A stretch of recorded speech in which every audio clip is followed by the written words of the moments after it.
Okay, welcome back everybody to Coffee and Coloring in the Morning. So what we're going to do now is I got this Michael's uh, color poster. You see how big it is. It's like 18 by 24.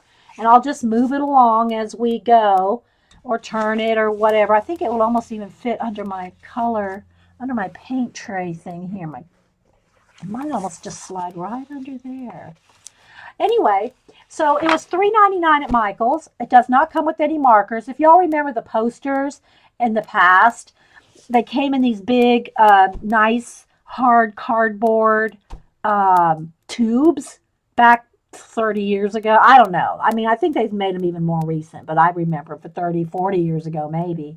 And they come with these posters to color with a pack of cheap markers that never lasted long enough to color the whole thing.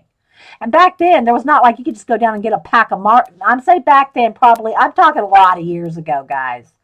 I mean, a lot of years ago. You couldn't just go down the store and just buy a pack of markers like you can now. So if you run out of markers, if they would have come with markers, you can just go get another set of cheap markers. Well, you couldn't do that then. And some were velvet. Yes, Carrie, some were velvet. Okay, so what I'm going to do though is, and I know my lighting will fade in and out because I do not have light lock on my camera. I know I've said that 1,000 times, but we're going to go ahead and start on this poster. I don't know how far we'll get, and that light is too much in my eyes. Uh-oh, let's knock something else down. I can't have it right in my eyes. I need it bright, but I can't look at it. So, so we're going to do this. Now, I have no plans other than I just brought up some images of peacocks just to get some of the color correct. But what I'm going to start with is I'm going to do the acrylic washes. And again, you know what, though, guys? One thing that's going to have to change before I start color penciling. My desk here is very wrinkly and crusty bits. And if I start trying to do color pencil on that, it's going to pick up those. I can feel it through the paper, you know. So I am going to have to find something like one of my, here we go. One of my, some kind of, that's even kind of rough. I'm going to have to find something to put under it when I start using the color pencil. So let's see if I have a big pad of paper or something. Here we go. All right. So I have this, I remember I showed this to y'all last week. A couple of months ago, Hobby Lobby had sales on huge pads of paper and stuff. This just happens to be some tracing paper. I've never had a piece of tracing paper this big. I'm not an architect. I don't do blueprints, so I've never had a need. But it was regularly $20.99, and I got it for $7 and change. So I had to buy it, you know. What I'm liking about it at the moment is it's perfect for under the poster. Okay, because it is 19 by 24. And so, yeah, that'll work. So now I have a nice clean surface underneath. Yeah. All right, so I'm going to get some a palette here. This is part 2 for the day, so I did have to clean up and start a new recording because I didn't want the red panda on this recording, which we finished, and I'll upload that as well as this one when we're done. Yeah, it was a good buy. I know, right? Okay, so I'm going to start with his face and his body here. And I just use the cheap acrylic Americana paints. But I don't want to get this too dark as the peacock actually is. I'm thinking if I do want this dark, because then I can go over it with the pencil with a lighter blue, and that will probably make it pop. So I probably do. Now, I don't have an iridescent, the peacocks are a very iridescent form of this, and I think I almost want to add just a tiny bit of green into it too. I might add a little bit of even the bright holly green to make it just a little more tealy because the other colors are too light. but I want it a little greener than this, and I'm not sure I have the exact shade of green. This one might be better. And I need the brightness. Let me look on my, I don't want to leave that sitting upside down. That would be the pits, wouldn't it? Have it like this and then come back and it's all like everywhere. Let me look on my tray, my cart, my paint cart. Let's see.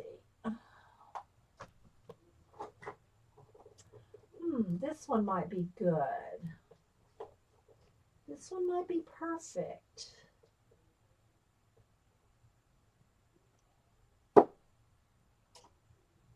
Okay, I think this one might be better, or maybe this one. Let's see what I got here. All right, so I got all these colors. None of them are the exact color I want, but I'm thinking the bluegrass green with a little bit of, I don't know, let me just put some all out here and mix it up. I know what the color I want, and I'm not getting it in my selection here, so I'll mix my own. But this bluegrass green, let me get the crusty bit off here, is probably going to be the closest thing I want, although it's a little more on the green side. So since I have that, I don't need the green. Okay, and then maybe just a little of this. I'm going to test it out. If you have any questions, put them in caps. We're winging it here, guys. Take the crusty bits off the hair. Okay, let me shake this one up. Okay, I haven't used this one for a while. Oh, it's bluegrass green too. It's the same. It's just a different. Okay, we'll go with these two. All right, so now let me get a nice flat brush, kind of big, medium size maybe. Here we go. All right, so now I'm just gonna, let me just kind of play here for a second and mix these two. That's closer because I don't want it quite that green, but that's too blue. I mean, I don't know if it's showing up on camera, but all right. So what I want to do now is kind of got that color. We're going to go with it because I'm going to add color pencil on it. Yes, I know what I want. I'm the boss of my color poster, Vicki. So I'm going to add quite a bit of water here. Now again, this poster is a little, it's thicker than copy paper, you know. It's probably 60 weight, I'm guessing. It's not 110, it's a little thinner than 90. But I don't care if it wrinkles a little. I mean, and it's a big poster. We're going to put a lot of pencil. A lot of stuff's going to be going on. So, you know, but be aware if you do washes, and I'm trying to get it thin because I don't want to cover up. I don't want to lose the black here. If I just went straight color, I'd cover up all that black. Okay, I don't want to cover up all that detail. I could use some watercolors, some neo colors, and you know, some other things to you know, to do a wash on it. But as I've shown y'all before in the charts, nothing beats a wash of acrylic paint for the color, and that's matte craft paint. It's not artist grade with a lot of sheen and all that, okay? This is just Americana craft paint, like $1 a bottle, okay? But the your Prismacolors and other color pencils just go on it really, really nice. Your OCD would not allow you to buy. I must have missed what you wouldn't have bought. All right, so let me just kind of test it there. It's still a little bit, and it's even just a little bit more water. Where's my spray bottle? Because I want it very thin. And even just the thinnest bit is enough for your pencil to grip to. Very thin, okay? That's even too thick. I just need less and less and less. So you can see a lot of paint there I don't need. Okay, so I'm just going to do a thin wash everywhere that I'm going to want even thinner, a little bit more water. Very, very thin. So this is a way for you, and I will do this in that Game of Thrones color book too. Very thin washes of acrylic paint. Then you don't have to, you're not trying to color in every single one of those little tiny things individually, okay? You will highlight those. You'll go in there with the light tealy color and some white and highlight all those. So you don't have to color every, people are getting intimidated by some of these color books like the Outlander, Game of Thrones. They're so tiny and detailed. You don't have to color every one of those details. Okay? You don't have to. Maybe that's where it went wrong with mine. It's matte, but it's pretty good quality. Yeah, you want whatever's going to test your paints. Test your paints, water them down, and test them on a sheet of paper, any kind of paper. Test them on some other kind of paper. Make sure it's dry. That's another thing I stress over and over. If this is not dry, it will not work. Your pencil will not go over. And I know I stress that really heavily, guys. The first time you ever try to go over a wet bit with your color pencils and it either tears, pills, or just flat out doesn't work, you won't do it twice. Hey, Lily. All right, so now I'm going to just kind of move this up and do the body. Again, all the body here. I got a little blob there. I got to be careful because this probably shouldn't be sitting on here, but, it is Ustream. I want to film it. So again, very thin. It's just to get a wash of color so you're not worried about every single one of those little tiny things. And it doesn't even have to be perfect. It can look like a watercolory wash. You don't have to have it perfectly flat. And you can have some areas lighter than others. That makes it even more, works even better, actually, when you go to put your color pencil, because you'll have variations in the shade there. Need a little more water. And I'm just using a little spray bottle here. It's better than dipping your brush in dirty water. It can get your colors muddy. It's just better if you're using making a wash, just to use a spray bottle of pure water.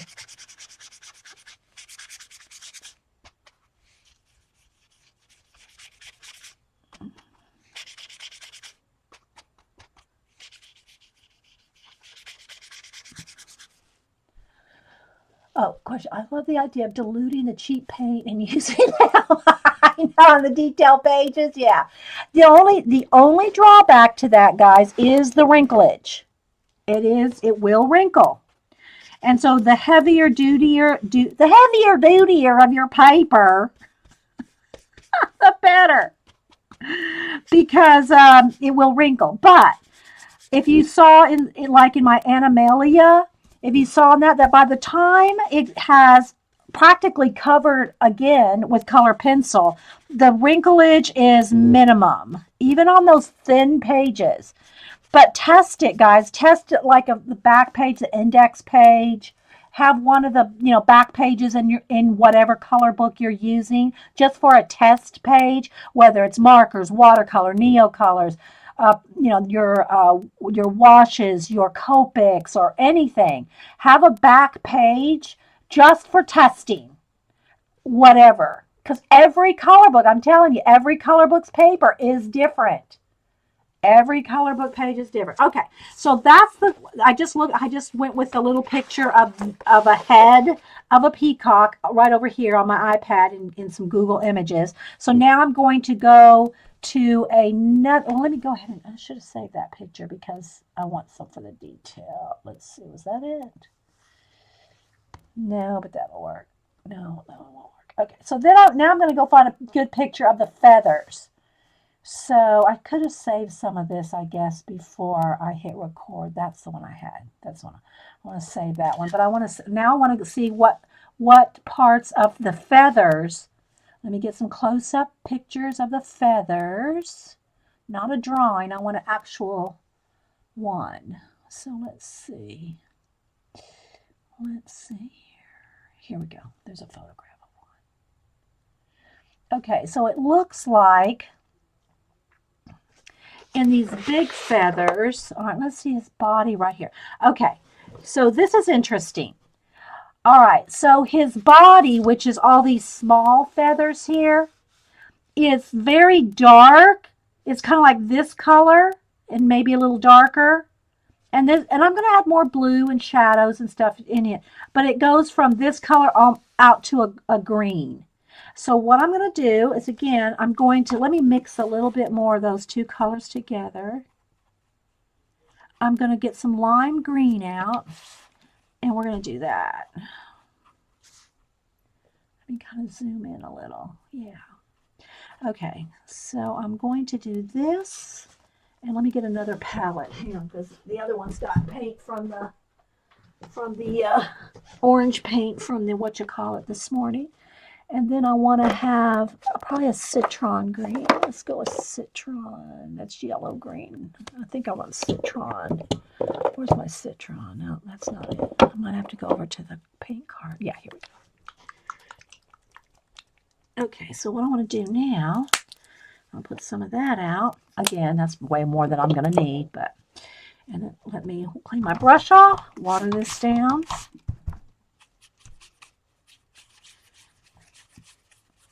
All right. And you don't have to do it exactly like this. You know, you're the boss of your page. You can make him, you can make him purple. It's totally your Peacock. But I'm just kind of trying to do the sort of the right color, the same colors. All right, so I think what I'm going to do is I'm going to add just a touch of blue. I'm going to add a touch of ultramarine to this just to make it a tiny bit darker. Again, I'm going to add some water. Just a tiny bit darker shade, because I will be using that ultramarine color in the pencil color. So that right along his body, gotta wet it down more. A little more water. Right along his body, I'm going to have a little bit darker or a little bit darker. That's all I want to say, just a little bit darker. Now, if you want things to, it's just like watercolor. If you want things to blend when they're wet, you have to have that edge wet, so that it's not going to have a hard line. So while that's wet, I'm going to pick up some of the green. So basically what I'm going to do is just color the whole thing with these washes. When I say the whole thing, I mean the body feathers. Okay. But you want to keep it moving. See how I'm going to blend it together right there? If I wait till this dries, you can't blend. So I'm kind of trying to hurry a little bit, and this is a big, area. But I want it to blend. So I want to keep that edge wet. So I'm going to just work on it a little bit at a time and keep working my way. Oh, don't get in a hurry now, Dee Dee. All right.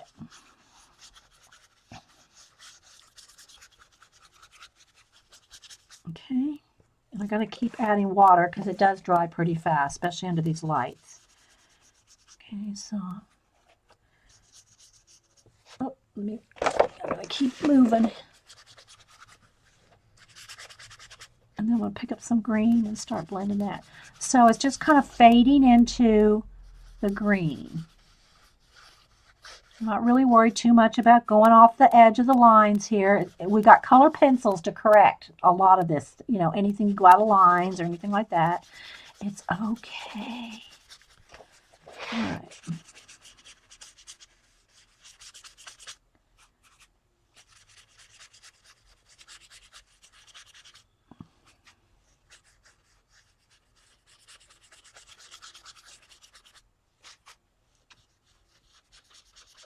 Okay, there we go. There's that side.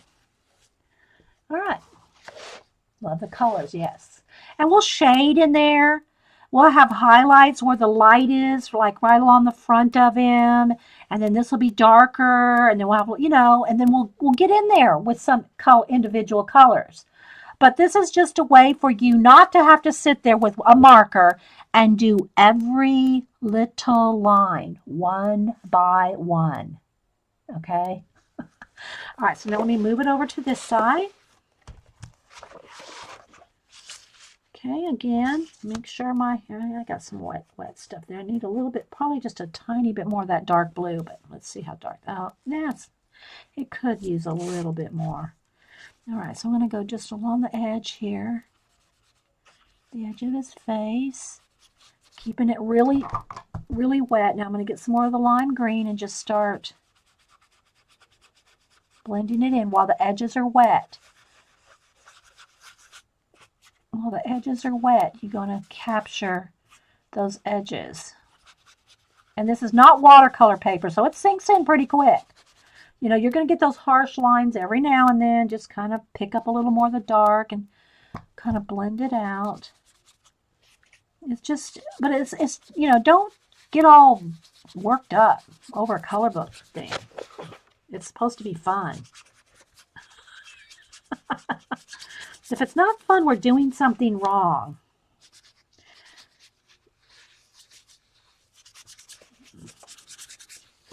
Let me move it up a little here. And also keep it thin enough you still see your lines underneath. But I'm just going back and forth between the green and the blue to kind of keep it blended.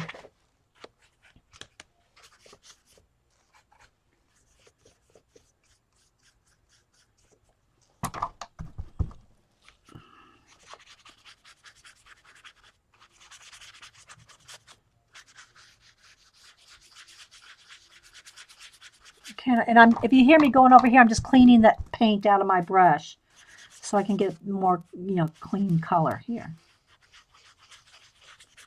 All right, so that's good. All right, so we got the base of his body and the body feathers done in. Now again, they almost blend together too much right here, but we're going to separate them with color. All right, so now I'm going to dry this, and then I'm going to start looking at the big feathers, the colors that are in the big feathers, and see how I want to tackle some of those big areas. But I'm going to dry this first for, you know, so I don't have my hand sitting in wet paint and all that. So let me move all this over to this side for a minute and get the heat gun and dry this. Move this black and white paint out of my way.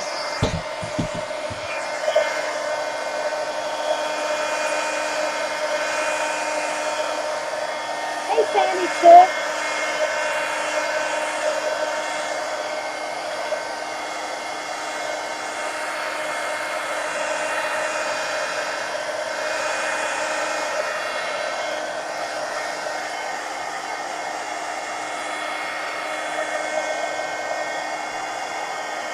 You want it really, really dry. Although I won't be putting the color pencil on this for a little bit because I'm going to do the rest of the washes first.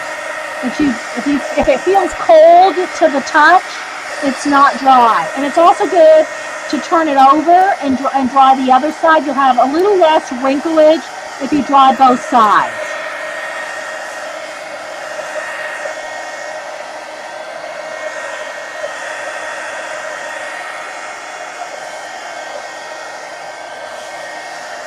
Okay, that's good enough for me to put my hand on now. All right, so now what I want to do is I'm looking at the peacock feathers, the individuals. It looks like the background, the individual, those thin little hairs that are very, very, you know, that cross over and they're very thin, not the individual, these bits, but the background bits, it looks like almost like a dark olive green. So we're going to do that. Let's just go with Hauser Green Dark. Again, I'll just use, I think I have a little bit of space right here. And I don't need much, but, you know, I always put out more than I need. And I am going to water that down. Let's get it nice and water right here in this little. And what I'm going to do, I mean, you could do the big feather part first. You could do the big feathers first. But I'm just going to go ahead and decide, you know, where the background is. So, in other words, let me look at a feather here. Do I want just this or do I want part of that? I think I'm just going to go with these. All right, so what I'm going to do is what would we consider the background? And this is going to take me a little while, guys. So just, you know, hang in there. But, you know, you can't do too much. I can only go so fast. But I'm going to keep making sure it's watered down. And I'm just going to do, it's too dark. I need to water it down some more. This kind of dark olivey green. That's, if y'all can look up some feathers. I mean, look up a peacock on images and you'll see the part I'm talking about. Now that, yeah, that's part of it too. So I'm just going to do some washing in here. And you can see how some of it's darker than other areas, and that will give it more oomph. Because what I'll do here is where this is very dark, I'll go in here with either a lighter green, olive green, and just wisp some lines in there, and it'll give you essence of peacock feather. Okay.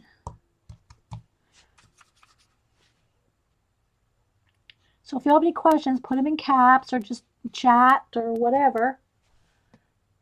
Hanging and happy. Okay, Trina.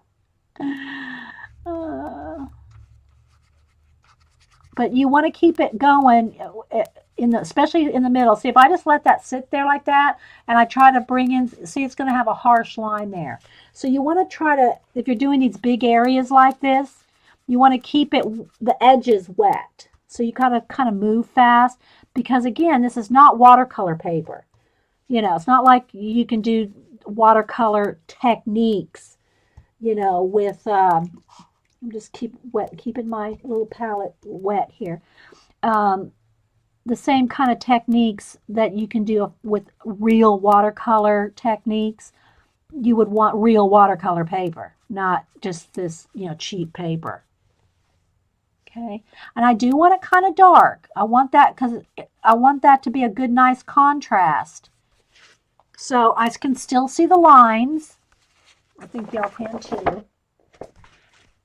You can still see the lines, but I want it dark enough to be a contrast to these big feathers. I have to keep kind of wetting that down. Okay, so let me kind of move over here.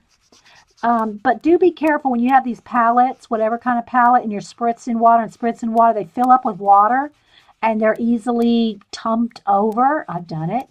That's how I know. So be careful whether you're using coffee lids like I do, or whatever kind of palettes, when you start spraying in water. And I know I'm spraying more water than like you probably would because of the lights, heating it up and drying it up. So I'm thinking, I think I want all this to be the dark. I want all this to be the dark, feathery area. Maybe this will be a little bit lighter because it's in front. And this one back here is a little darker. And if I go over onto one of the other feathers, I'm not worried about it because I can color pencil over any of this. Okay. Oh, wait, did Vicky looking at my pictures? See the dark colors. Okay, yeah, okay, Vicky saw the dark. I was going to say, Vicky, don't leave without me saying goodbye. You always leave and I never get to say bye to you. So this feather behind that one will be even a little darker. As long as you can still see the lines that you want to color.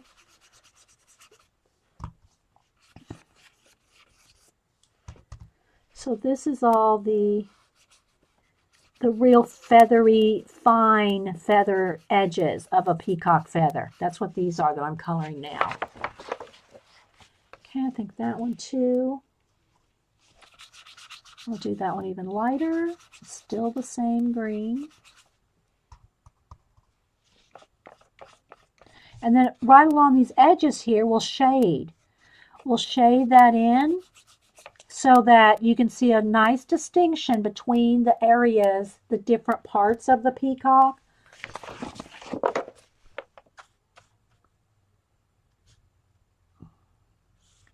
And some of this right here is probably the feather there's probably light blue right along that edge, but which we can still put in with pencil.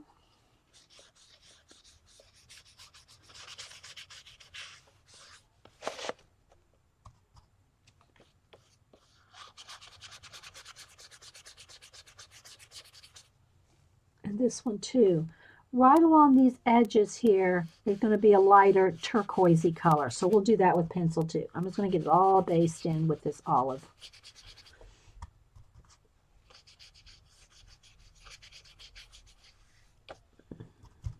Oh, can't see down here.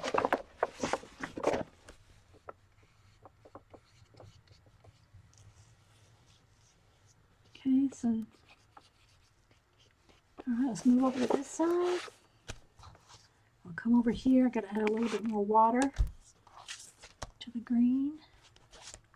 Okay, I think that feather, I'll go ahead and put it on top. Because I think I'm going to want some turquoise really right around that edge. Because since it's kind of a stylized Indian print look design, it's not like the peacock feathers are in the exact color ray. I mean, like design, you know, like the little oval and all that. It's not exactly like the peacock feathers that are real feathers. So you got to kind of adjust for that. Okay, that's a dark one right behind there. Another dark one behind here.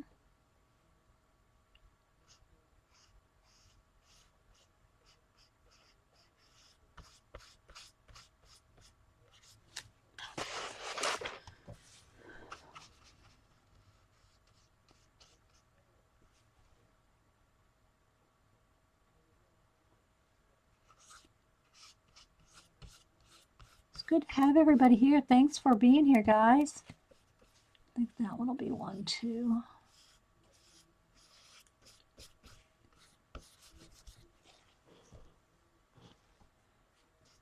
On my Monday morning streams. I'm glad we got the red panda pretty much done. I can tweak it a little bit more, but I think we got it pretty much done. Okay, I'm moving down here. A little bit more water. Let me add a little bit more water. I want this really a wash.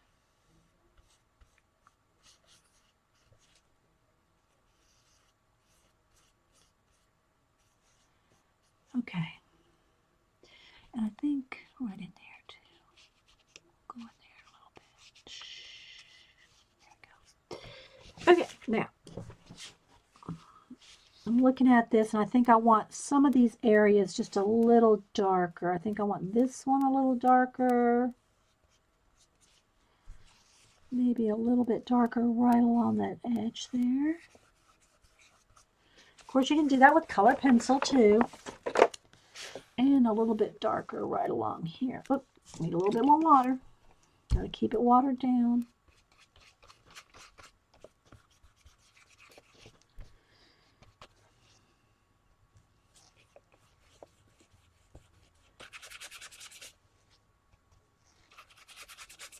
Okay, now, and again, you got to be careful with how much water you're putting on here because you don't want this to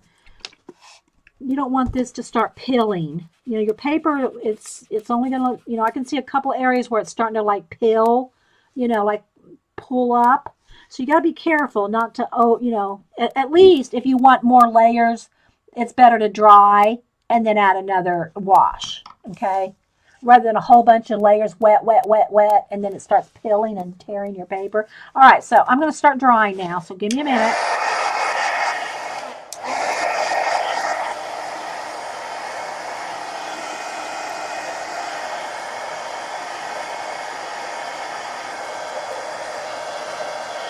Hey, Susan, have you moved yet?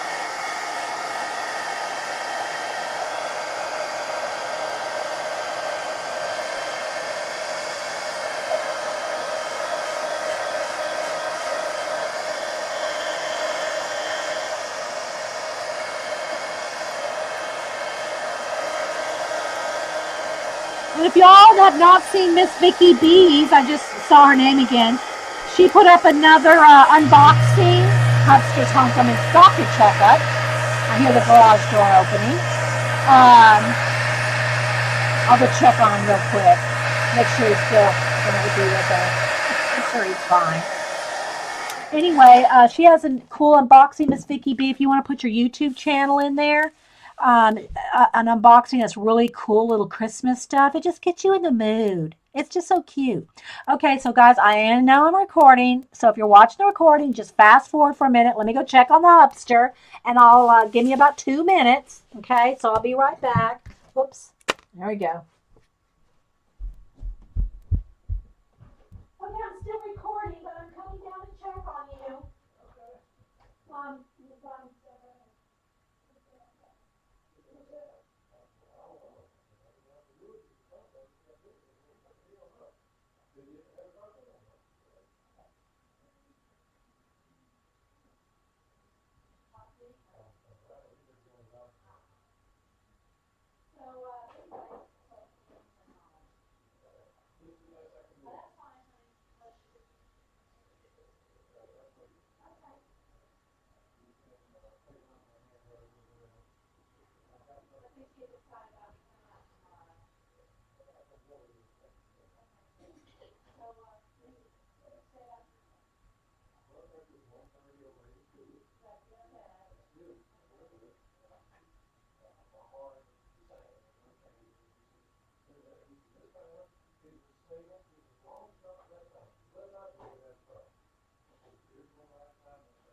So anyway, I just did it on. And he said, you have a problem? Probably going to the bathroom with me and that stuff. I said, no. I said, don't get up. I said, I won't get up and every time I said, I can come back. I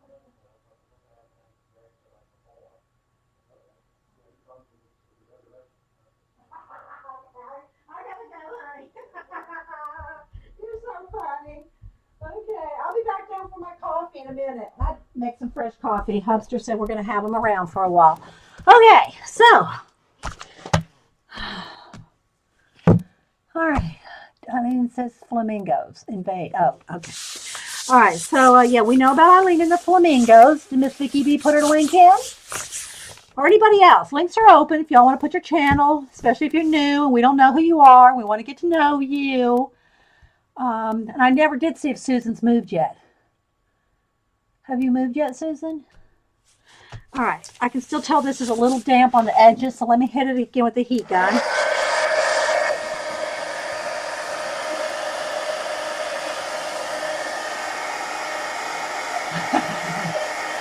Yeah, you got to watch Eileen's links.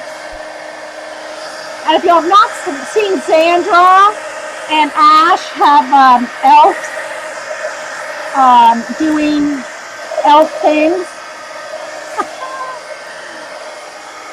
I haven't done any this week. Well, it's only Monday, but I will probably go to Denise's tomorrow. So I don't know that I'll take it. I'll take Eileen and Bridgeton, ETEE and Bridgeton with me, so they might get into some antics up there with the grand dog. But I'll try not to let the grand dog get a hold of them. Okay, so now let me go back and look at the feathers, the individual feathers. Okay, so I want to concentrate. Let's go ahead, and I'm going to go ahead and get out a little bit of the ultramarine blue, and I'm going to start kind of planning out some of the colors. And I still have to do his beak in probably some kind of a tan, because a tan color is kind of what some of the colors in the feathers are. Again, you don't have to try to make it look exactly like the real peacock colors. You know, don't feel like you have to do that. I'm just kind of doing it, you know, and I'm not even trying to be that exact, but all right, so I'm going to get a little tan, and let me get, where's my water bottle?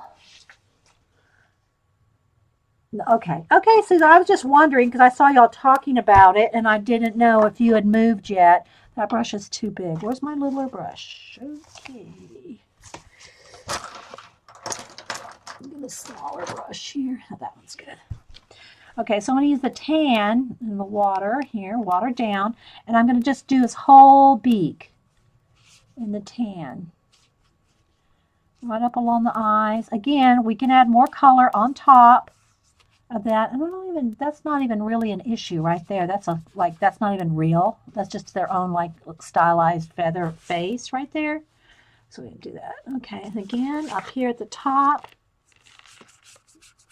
he's got his those feathers that stick out on top of the peacock. They got them kind of bundled up here, kind of wrapped. All right, so now let me go over here to the blue and water that down. And the dark blue kind of centers. I'm just going to, and I want to do them pretty light because I'll go in there with, all right, so let me just kind of concentrate here a second. Because I got to see how many layers they allow here. So I think I'll do the dark blue right in the middle. And I'm going out of lines. I'm not worried about the lines because I want them to kind of be washy looking. Okay, so I'm just going to go ahead and do that because they're going to have, that one needs to be lime green. We're going to have turquoise in there too. So let me just go ahead and kind of get, and every one of theirs is different. Each one, they have like, some have doodles, some have Zentangles, some have lines, some have dots. They're all different. So we'll just, you know, play here. Let's do that. Feather needs to be lime green though. Okay, I missed that one. Ah, okay. I'm just being nosy, Susan, that's all. Okay, so again, in here, let's go ahead and do all this. The dark blue. We'll do right in there. Do right in there and right in there. Maybe a little in there. So it can give us a full feather there. Right in there. Well, let's go ahead and put them more. I'm just going to do a kind of washy.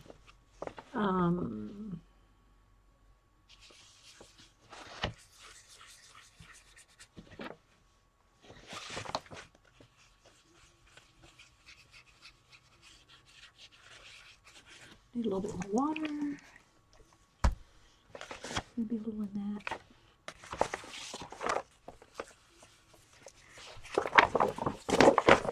And also, this is probably a good one to do because he's like, you know, iridescent. They're kind of iridescent. This would probably be a good one to use if you have gel pens. And speaking of gel pens, I did buy a set, and I forgot to show y'all that on Saturday.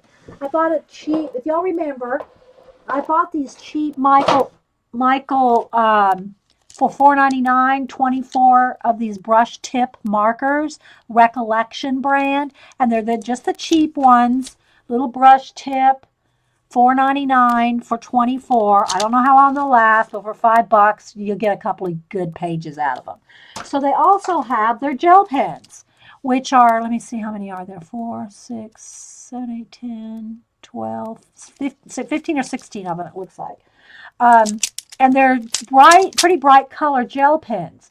These kind of gel pens, they're again $4.99, Recollection brand. I don't know how long they'll last. I mean, I have my nicer Sunburst, the gold, silver, and white that we used on that I showed you that we used on the Red Panda, that are very concentrated. Those Pentel ones. I'm not saying these are going to be like that, but these kind of things will be good to add some little areas of punch. Have you used the pencils? The Recollection pencils? No, I've not bought the Recollection pencils. I gotta tell you guys, it's gonna be hard for me to get off of Prismacolor, and or if I get into Luminous or the Pablo ones.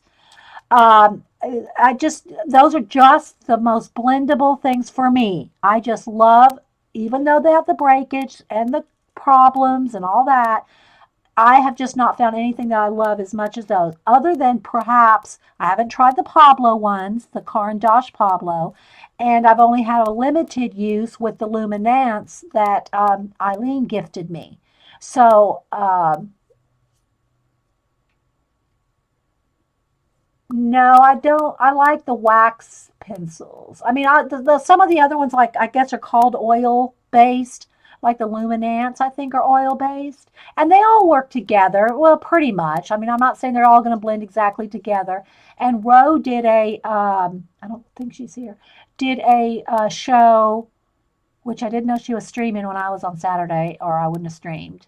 But anyway, doing a comparison to some color pencils, so, in particular the Derwents. So check out her. She put it on YouTube. I think she put, yeah, I'm pretty sure she has it on YouTube now. So check that out too. Bye, Janet. Okay, so anyway, I'm just showing you can get a lot of gel pens for $5 for, you know, and again, they're not going to last forever, you know, and all that. But for $5, it's worth a try. Although I wouldn't, you know, these are going to be much better. For gold and silver and white, the Pentel Sunburst. These are awesome, and you get two for like maybe $4, 3 to 4, depending. You can use coupons too. Use coupons on all this. All right, so now I want some of the tan, but I don't want to go crazy with the tan in the feathers, although in the actual real peacock feather, there's quite a bit of tan around the blue and turquoise. I'm going to just do this.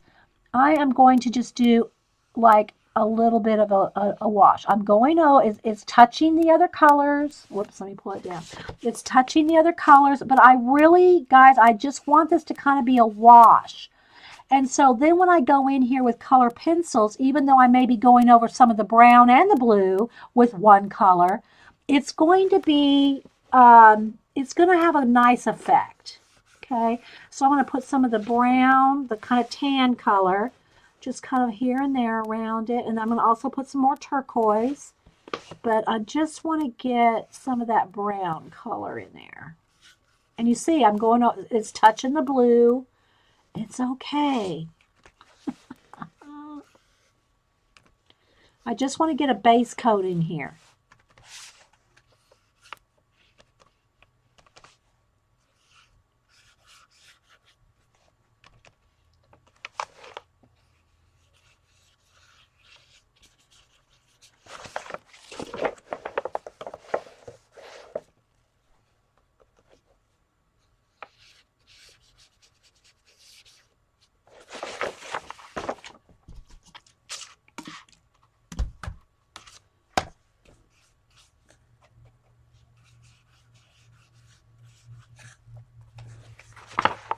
Keep moving it so y'all can see it. I'm just trying to get everything base coated. All right, so now I want two other colors involved here. A bright turquoise and a bright green in these feathers. For the gel pens, you can find them the Tech Riders from Costco. Okay, so Trina is saying Tech Riders from Costco for 20 for 100 pens are awesome. Okay, so if y'all have a Costco, check that out. All right, so now what I want is some bright green. I don't want the lime green. I almost want like true green, like grass green. So, which I could use, I could mix from these other two colors I got over here, but I'm just going to squeeze out. I think I got it clogged up. Come on, guys. I might have to use the other green. Where's a baby wipe? I got it all over my hands. All right, let me get a baby wipe.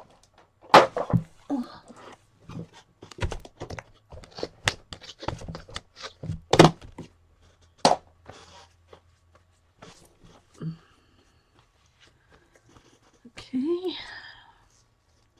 I think I need the pokey tool.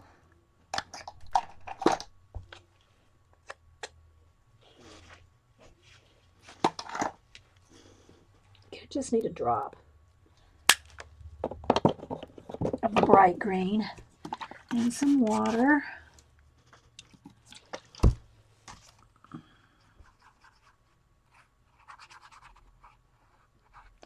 I need more water on that. See, look at the water pulling up. I got to be careful not to get this drippy over on my poster. So let me set that down. Okay, so what I want around the brown, I'm going to want some of this brighter green.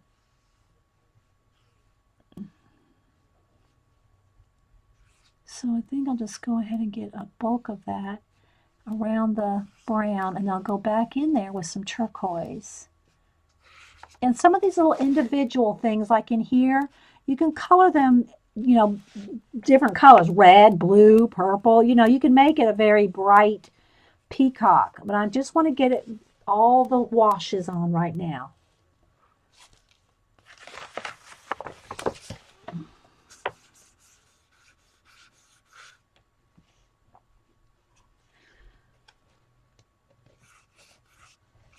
I'm going to add some extra turquoise.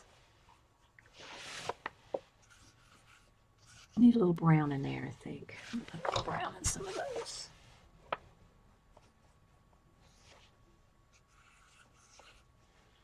And a little brown in here, a little brown in there.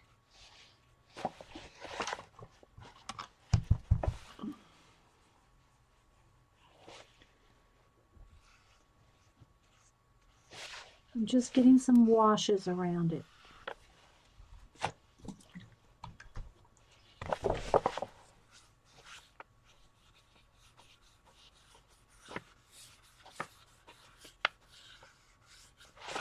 It does look a little messy. I'm looking at it and thinking, oh, it probably looks messy to them. But we're going to fix it up. A little more green in there.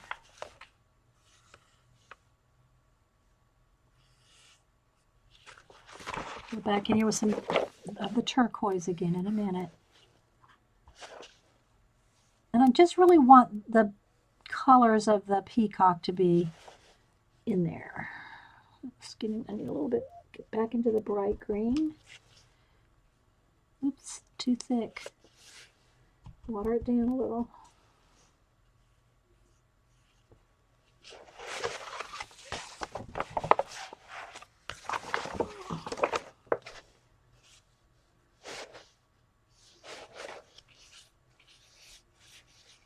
Okay. Now I'm going to go back with the dark blue, the darkest blue.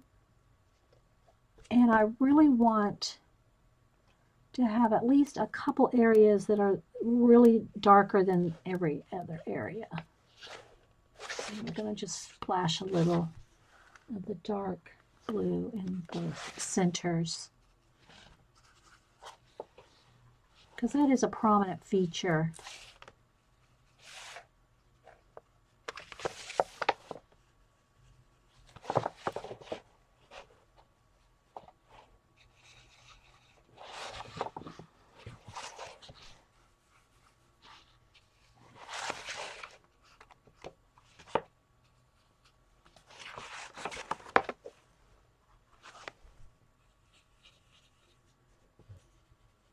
Maybe the big one.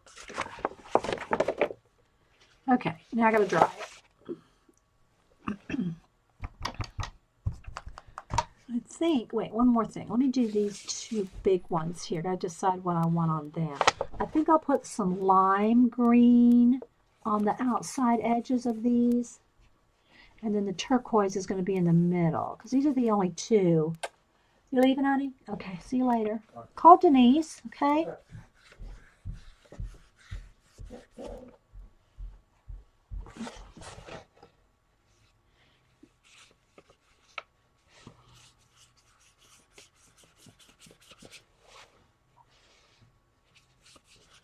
And then we'll kind of wash it out with some turquoise in every feather. We're going to put some turquoise.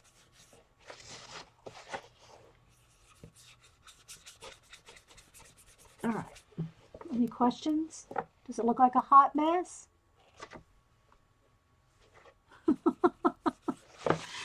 Okay. Oh, let's do a little bit lime green on this one too. All right, let me dry it. Then we're going to put in some turquoise. No, I think I need a little lime green right there. Okay. Let me dry this because the paper is going to start getting too saturated.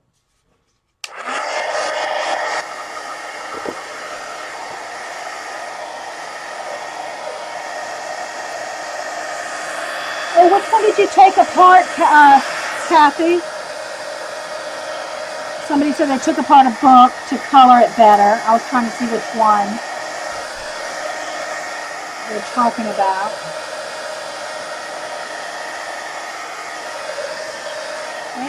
Thanks, Vicky.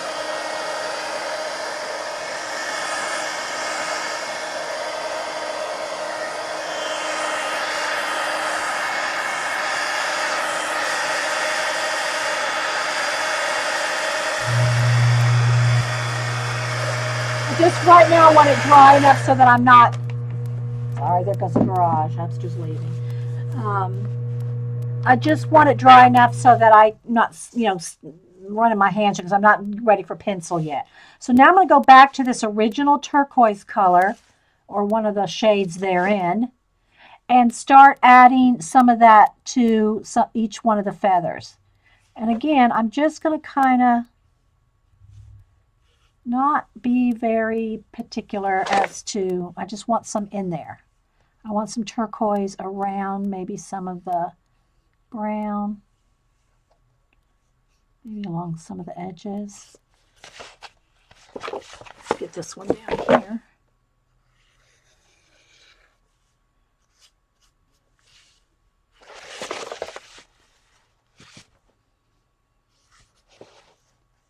So I guess the main thing I'm trying to stress today on this is, just get some base coat in there. And when you start going in there with color pencil, you'll see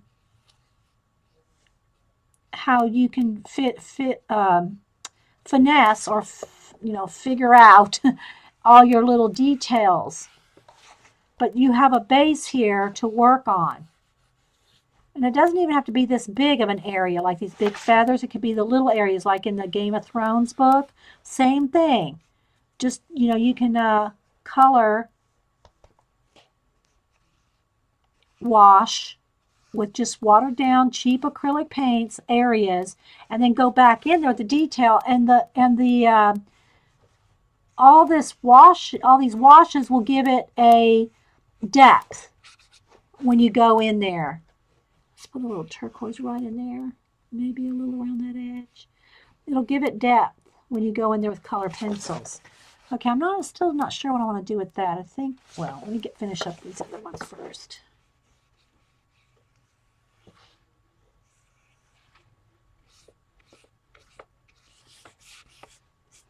I think I'll put some more turquoise in there. It needs a little bit more lime green too, I think. We'll see. Some turquoise in this side. Okay. Let's see, maybe a little turquoise right there. Maybe in that circle.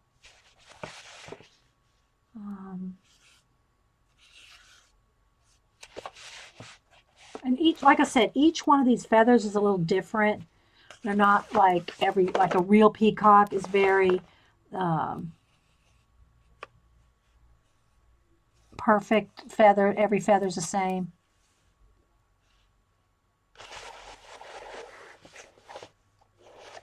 Okay, let's do a little around this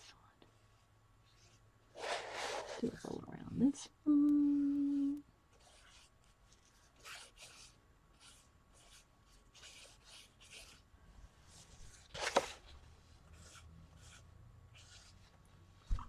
Did I miss anything? Okay, I gotta figure out what I want to do in here. I think I'll just go ahead and, for now, just put lime green in there. Okay. All right. Now, let me dry it. Move all these paints out of the way. So I think we're done with the paints for now. And these are going to be dangerous. Danger, Will Robinson, danger. All right. And then we'll do some individual details. How long have I been here? An hour? Okay. All right, let's put up the paints out of the way.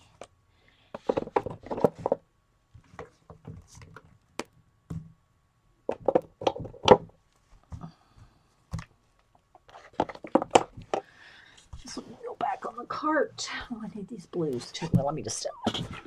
Whoops, sorry guys. Bumping the old camera. All right, let me dry this.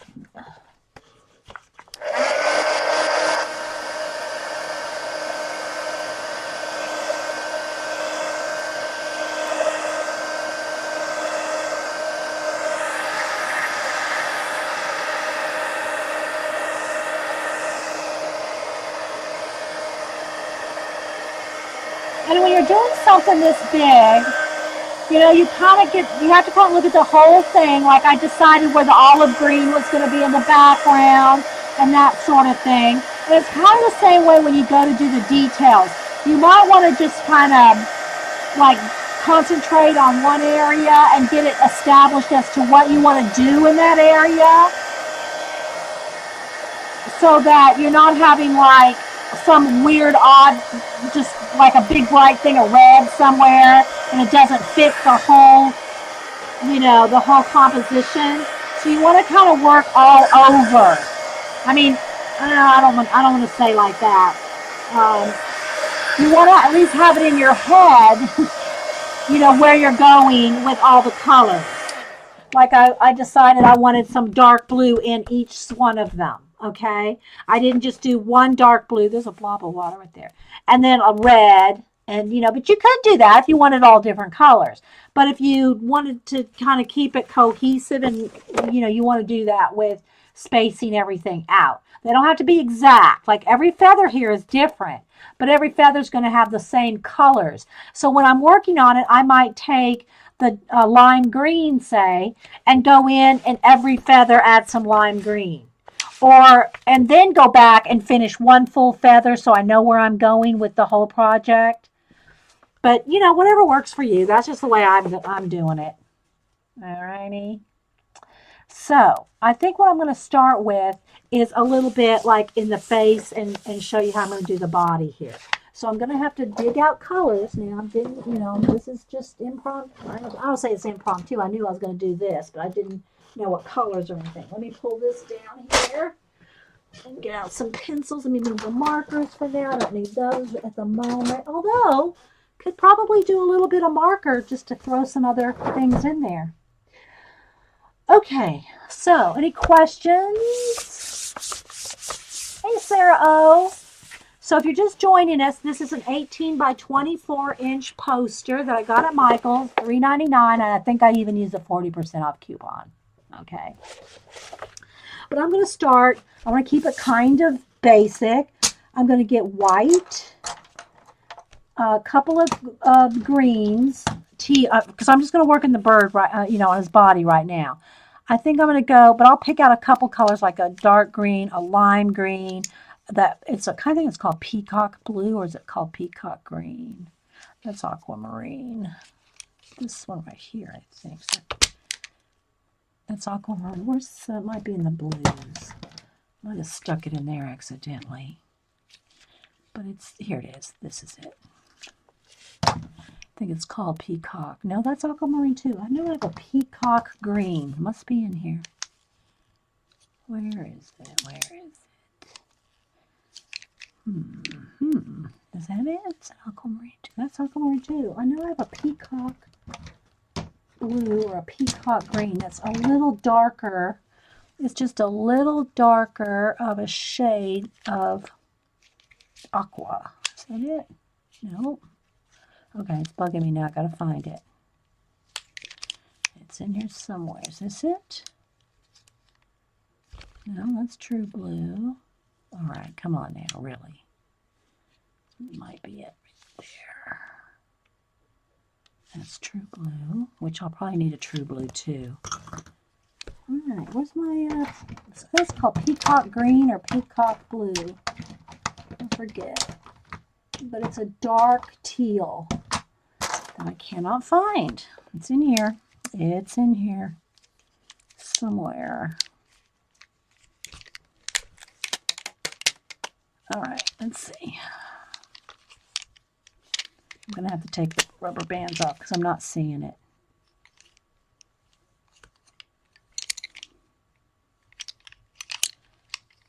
True blue, aquamarine. I know it's called peacock something. Peacock blue or peacock green.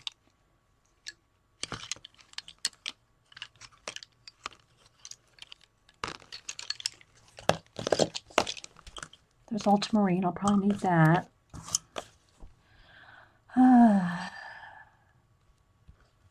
Don't think that's it, but although the name is covered up, that could be it. Because I've sharpened the name off. Here it is. There it is. Okay. All right, let me bundle these back up. Peacock blue, which is number 1027. Peacock blue. All right. Okay, so, and white, and I need a black. Just to start. Okay, so also, when there's areas that are like solid black like this, did I miss? Okay, rummaging through my pencils totally made me want to get some rubber bands. I know, right? I know, it's so easy. I mean, every bundle I have, every color is in a rubber banded. See, everyone, they're all in rubber bands.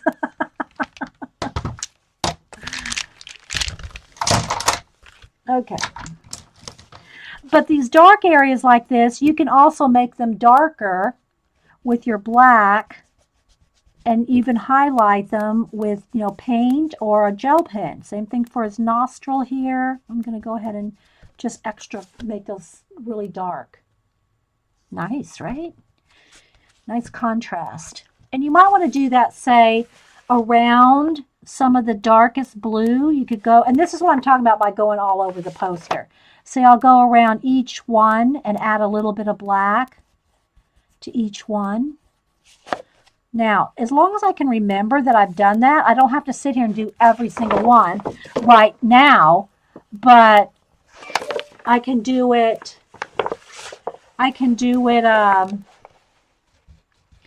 when I get to that feather. But in this case, I'm just going to quickly put a little bit of black inside each one of those dark, dark blues.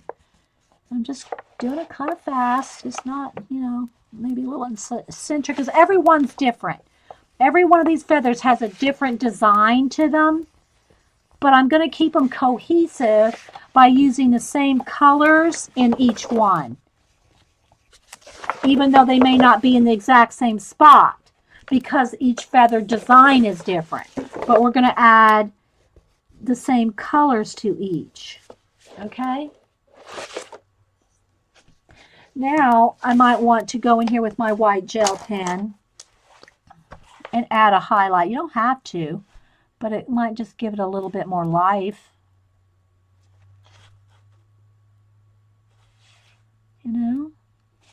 Maybe a little bit in the nostril, just a tiny little line, something like that. But you can do all these kind of little details on top of all your acrylic paint. All right, so now I got to decide which blues. Okay, so his body, depending on which peacock you look at, some of them are very, very royal blue. Some are more aqua. They're just, so you got to decide what colors of blue you like. So what I'm going to do, though, is I'm going to start with just the aquamarine, which is kind of the blue that's in here. And I'm going to use that for my shading. I already have pop, yeah. So I'm going to go in here with the dark blue. I hate to zoom in too much because I'm all over the place with this. I don't know. Y'all decide. If I zoom in, I'm going to end up going off camera a lot, I think. But I want y'all to be able to see. So I'm just going to start. Let me just show you how I'm going to start by kind of outlining, and then I'll show you how I blend it out. So all this area around his head here is going to be a back, on the back side, okay? So the back side or underneath something like that is going to be darker. So I'm just putting a nice just line, okay? And I'm not pushing hard. I'm not making a hard line. Okay, and I know I'm getting that teacher voice. I'm sounding like a really, anyway, I don't mean to. All right, so I've just put a nice little coat, okay, because I want to show you how I'm going to do that. So there's the little coat where I'm going to shade. Now what I'm going to do is very lightly just kind of feather that out, blend that out very lightly. So it has some depth right along the edges. I'm barely pushing down. And I'm not even thinking about those circles. I'm not even considering those circles at all. Okay? I'm just thinking about shading.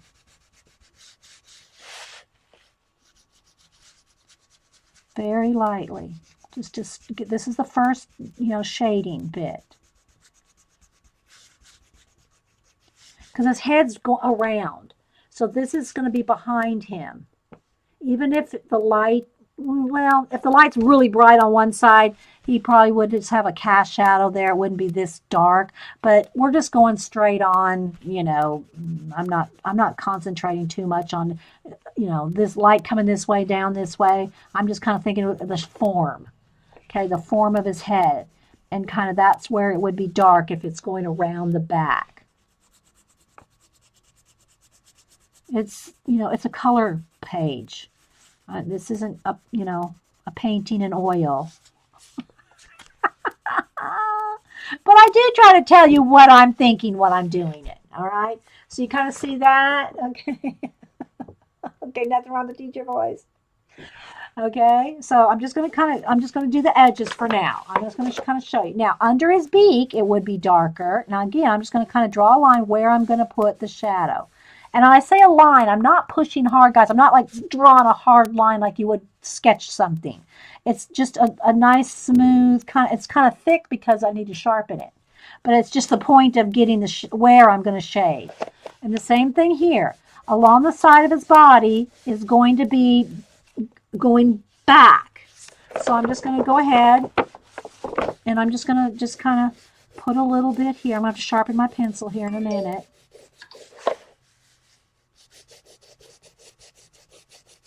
Okay, same for this side. I'm not even looking at the circles or the design at this point. I'm not saying you can't.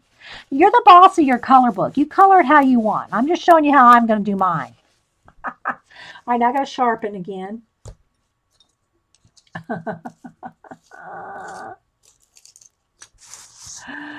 I talk. Well, yeah, and again, I'm trying to talk it through how I'm doing it. I'm not trying to tell you this is. Oh, it broke.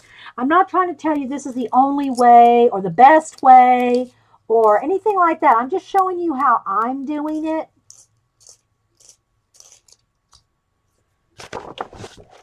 Okay, so now I'm going to go in here and again just kind of feather that out. Not too much. Don't go, don't feather it, don't get it so dark in the middle here because we've got a lot more colors to put and those designs to pick out.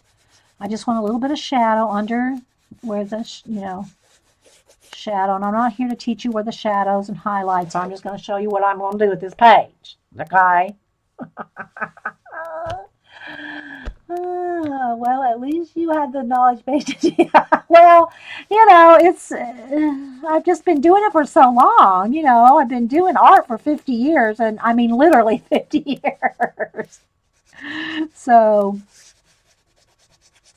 I'm just kind of feathering this in. Again, it doesn't have to, as long as it just looks blended. We're going to add some more blendy colors in here. Okay, I just don't want a harsh line. I'm just getting rid of that harsh, line that I just put there just to know where I'm going. Okay, and I got to keep moving up from the camera here. But thanks, Jean. Jean, who's an actual music teacher, a real teacher in Canada. Yeah, I give you a place to start. That's true, Carrie.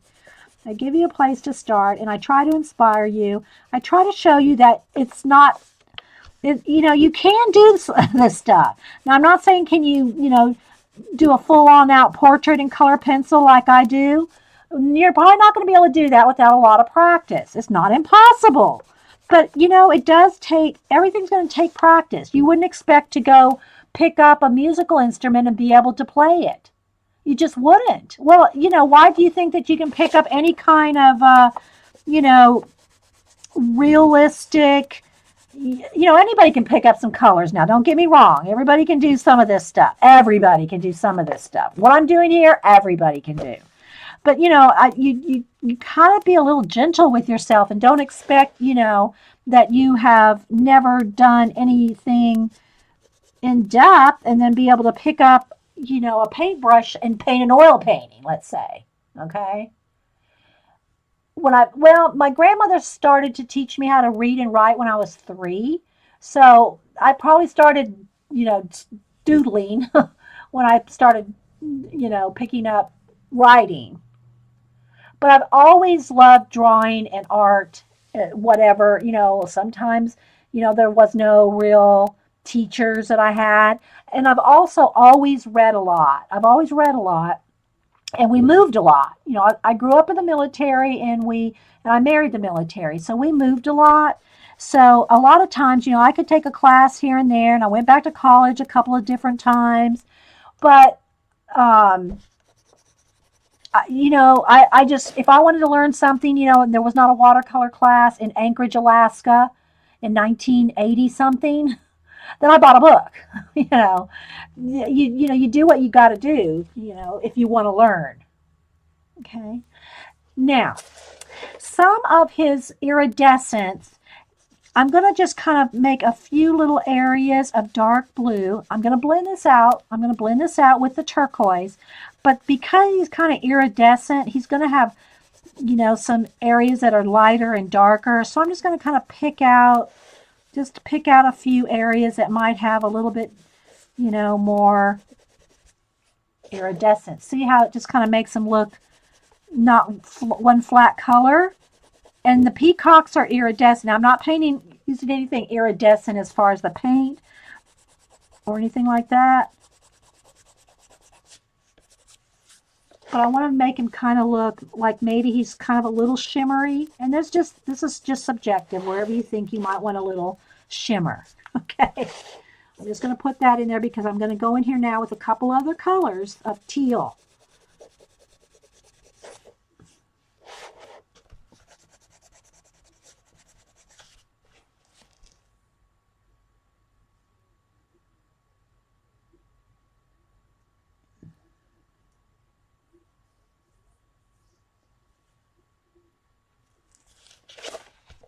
You take the fear. Well, I hope that you can, thank you, that's nice to say. Someone said that I took the fear away. Well, this is how I look at it. I always try to do my best, whether it's here or anywhere. But when I'm doing this live, and Paula's the same way, she's mentioned it before too, it's like, if it messes up, if something doesn't turn out, it's like, hey, if I can do it live with, however many people are here, what do we have? 60 something people. And, if you can do that while you're, and not worry about it, and don't be afraid. Here's the thing. This is just my like philosophy about it. I want to help y'all to be, try things, inspire things, pick up a brush, a pen, a paintbrush, whatever, and try it. And I try to do my best on it. But if you don't like what I do, I to tell you the truth, it doesn't bother me. I don't want to say I don't care because that just sounds really tacky. It doesn't bother me. If you don't like what I do, it's okay. There's other teachers and instructions and technical things out there. But I'm just going to do what I like, and hopefully y'all like it, and I hope I inspire you. But if you don't, it's okay. Don't bother me. You're not going to hurt my feelings.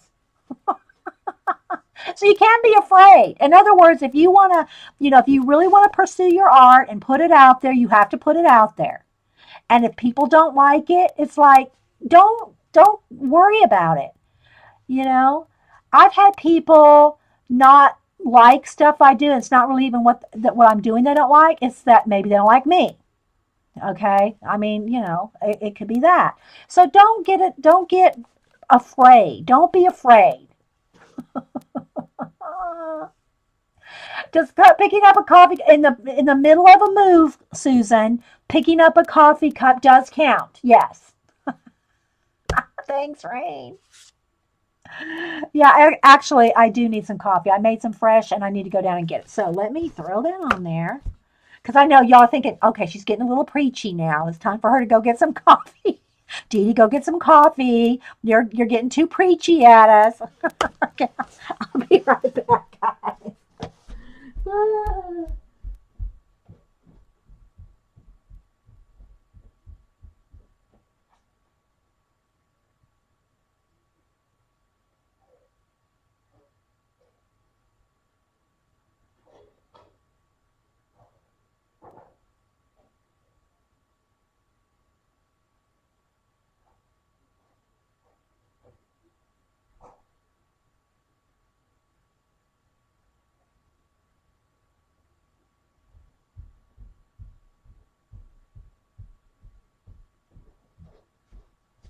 So I guess what I'm saying is, don't let people that, for whatever reason they may have, either give you a thumbs down or say, oh, who do you think you are? I mean, I've had some of our girls in our group have had family members say, you're not really good at art. I mean, I've had people tell me that their family members have actually said that to them. You just gotta you gotta, well, I won't say what I was gonna say. You gotta get some strength. I'm copying my pages as I didn't want to wreck the books.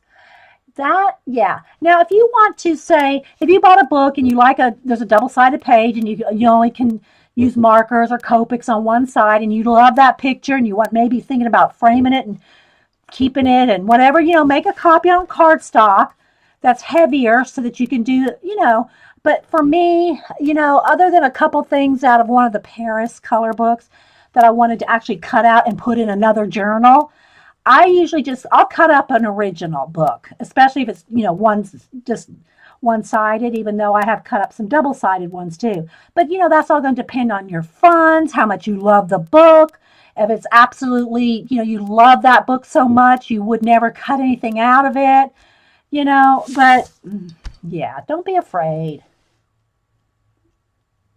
And you don't get better unless you practice. That is true, Mac. Yeah, that's what I was going to say, Sandy Chick. But I didn't want to say that on a recording. So, yeah. But Sandy said it for me. Yeah, Sandy. Oh, good, Brain. Good. Y'all make me feel good. Thank you. Yeah, I know. That's pretty sad when your family members are doing that to you. But hey, if you love it, that's if you love it, you will keep at it regardless. I mean, no matter what it is. All right, so now I'm going to go ahead and get that peacock blue that I couldn't find for the longest time. Is this the one? Yeah. So now I'm going to take the peacock blue and partially go over the dark and then some into the light area. And basically, I'm trying not to say basically. And I'm trying to put another shade of the blue green in there. Okay. And if you want to only use white color pencil and no gel pens or any kind of paint, it's probably a good time now before you get too heavy-handed. If you want some real bright whites in certain areas, to go ahead and put that in now. Because once you get layered up with different colors, once you get layered up over the acrylic, you're not going to get that bright white. Okay, the bright white has to touch the acrylic paint if you want it bright white. Remember the chart? Remember where I showed you the, let me see, where did I put the chart? Where did I put the chart?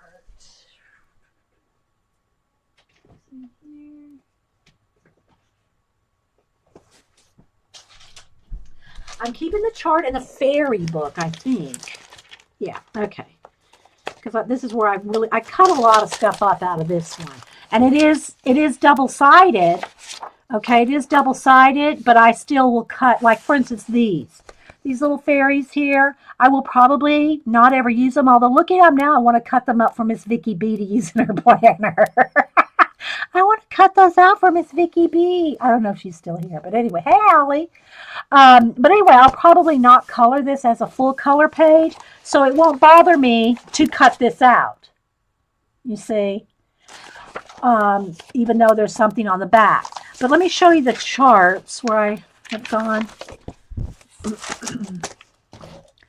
So what we did on these charts is show you different bases of watercolor ink tints, Neocolor craft paint, acrylic ink, markers, everything, for a base coat, and then taking a black and a white pencil and going over each one of those to see the brightness and intensity and what it can and cannot be done, layering. And nothing keeps the vibrancy like acrylic paint. Although I use Americana, as long as it's a matte paint with no gloss, no satin, which, those may or may not work. Probably depends on the brand. But look how bright that is right there. And I've shown this a bunch of times, where if you take, and I'm going to go ahead and do it one more time because it really stresses the point of how you have to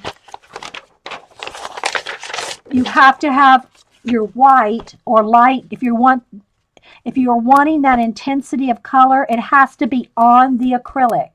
If I put a layer of light blue here and then try to go over that pencil with the white, it is not going to be as vibrant as straight over these acrylic areas. Okay, and you may not be able to see that. And that's just because the white goes over the acrylic much better than it does pencil. So let me just do a quick little, I'm going to do a little demo again for y'all. I'm going to just take a little, just a touch of like black paint. That's even more than I need. And I just want to have some black acrylic paint here. I'm trying to smear it out because it'll dry faster. Where's a baby wipe? Let me dry that real quick because this is just really important. It's very important. You get this. It's very important.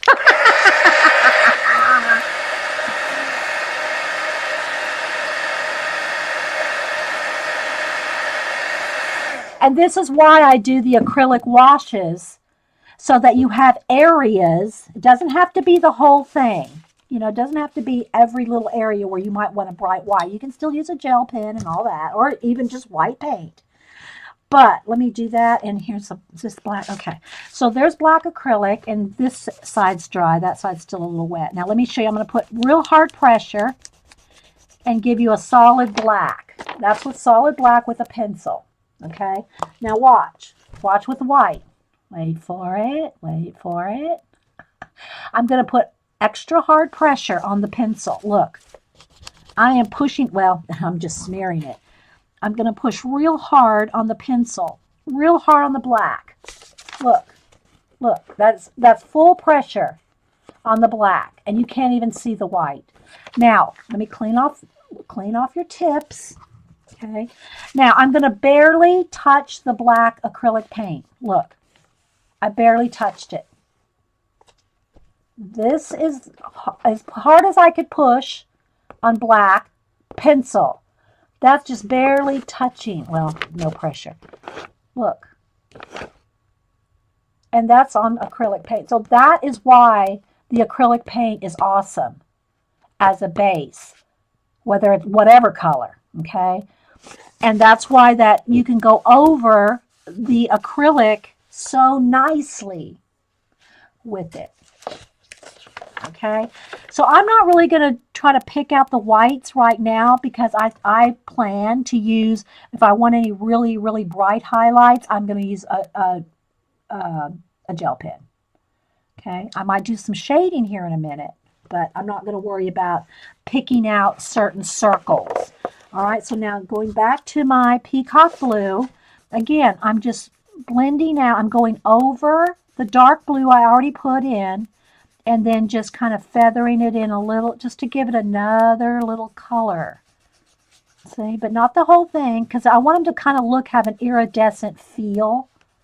You know, I want them to have kind of an iridescent feel of different shades of turquoise and blue.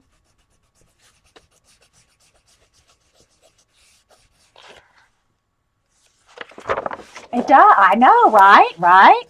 Okay, so now I'm going to, same thing along his body. I'm going over the blue and then pulling it into, over some of that acrylic wash. And you can just blend as much as you want, get it as dark as you want.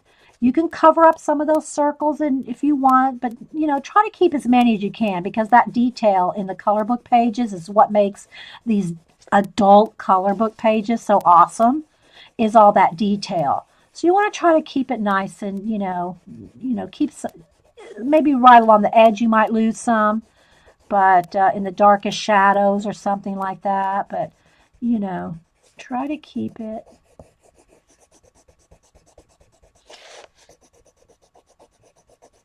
So I'm just trying to show you that you don't have to get in there with every single little tiny detail. Now we're going to go back in there and pick some of them out, but I'm not going to do every single one. Bye, Allie. That was quick. Allie came and went. She must not want to draw a peacock or color a peacock. Just kidding. Just kidding. All right.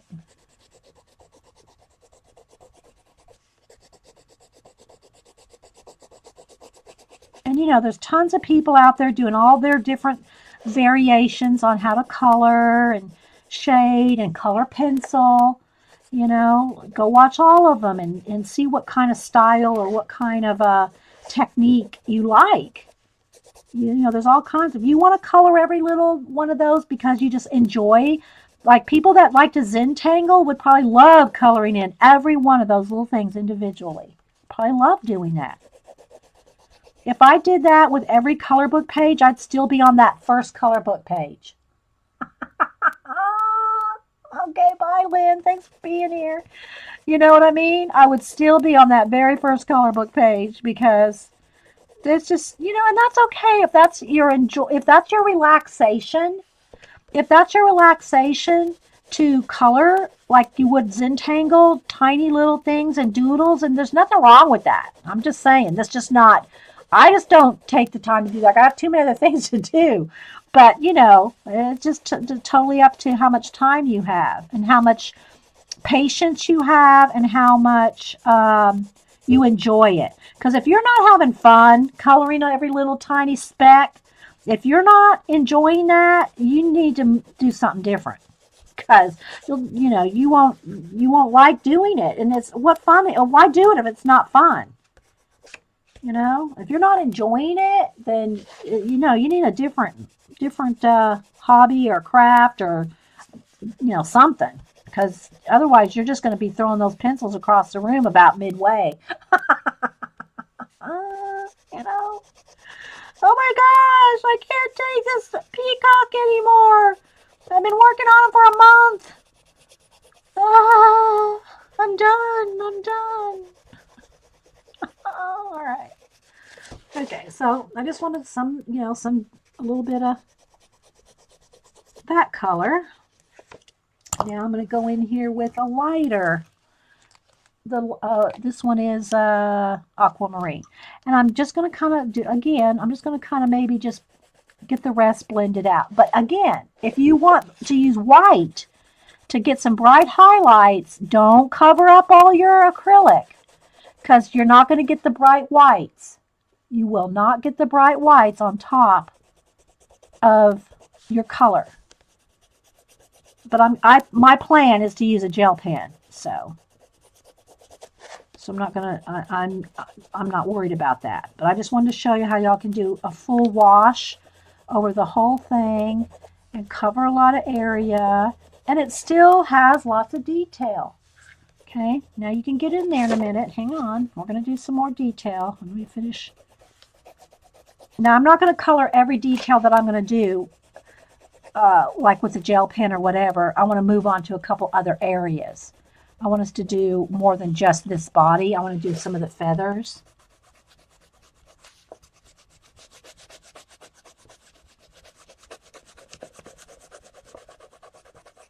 I'm just kind of trying to get it all blended together or blended out and still have some light areas. And so it kind of looks like if you look at the Peacock pictures, you see this kind of thing. You see dark areas and light areas. And take your time. You don't have to, I'm really kind of rushing through it, but take your time because you want to like it. You want to enjoy it. You made fun for me. You made it fun for you. Oh, good. Yes, you're the boss of your company. I don't think I've ever made fun of you, Suzanne. You made it fun for you. Okay.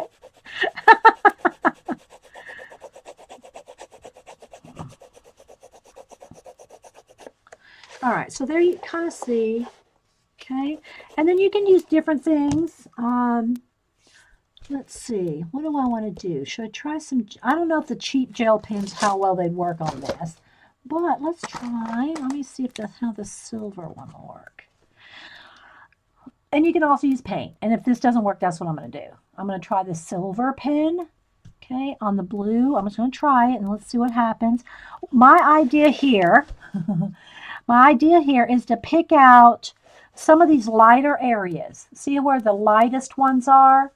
Some of the lightest areas. Now, I don't know if I want silver or white. Silver looks good if the light hits it just so, but I'm not sure it's going to show up.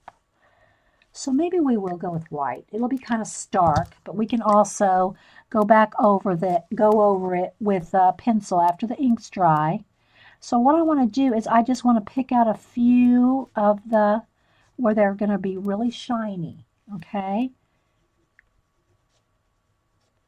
And if you don't have a gel pen, you can go back over with paint or do this part with your white pencil before you color, because you're not going to get this bright white. Again, you're not going to get this bright white over another color pencil. But what I want to do is I want to just kind of pick out in some of these areas where the lightest light is. I hope the pencil show the mark. I mean the gel is showing up.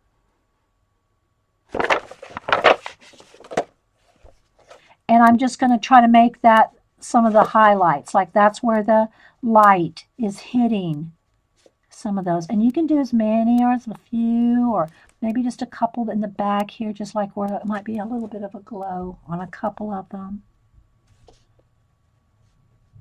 But, you know, there's really not a plan other than I'm just picking out the lightest lights here and there.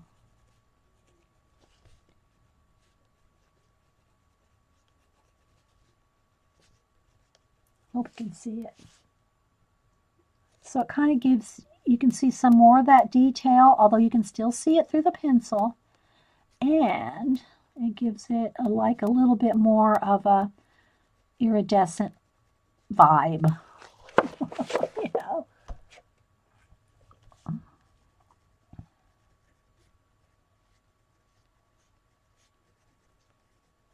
And I think I'm going to kind of just like take, you know, follow one little path here. I'm just going to do like, where am I going here? Like I want them to come down this way. So you can kind of get an idea where you might want to go. And keep cleaning your pen off too, because you're picking up waxy pencil. So you want to kind of keep wiping your pencil off on something to keep it from clogging up. And this is just the Signo Jelly Roll. That's just it. That's what it says.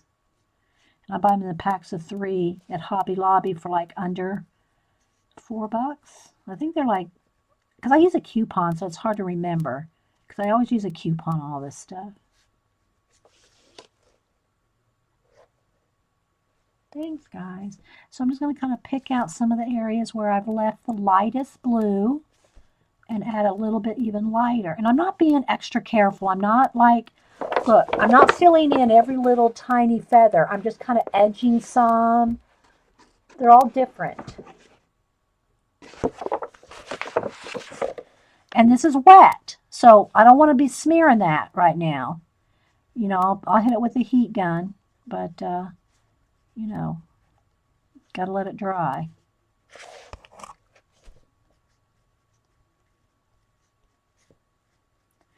So, any questions or anything y'all got? What would be really neat is that if you added tiny hints of pale pink and lavender. Oh, yes, that would be good. Or, now, like I said, I don't know that those cheap gel pens, I'll get some out here, man. That's a good idea. Thanks. I think it's Heather. I will, I'll try those cheap gel, because I don't have any gel. Well, I do have some jelly rolls, but they're like the glaze ones and the glitter ones. Now, glitter would be some stickles in here. That would be awesome, too. Maybe we'll do that. Okay, so, but yeah, I think some pink or lavender little touches in here would be awesome. Good idea. But again, I don't know that my cheap gel pens will do this. We'll try them. Those ones I just bought at Michael's. So let's do this. I'm trying to spin, let's see, how long have we been here?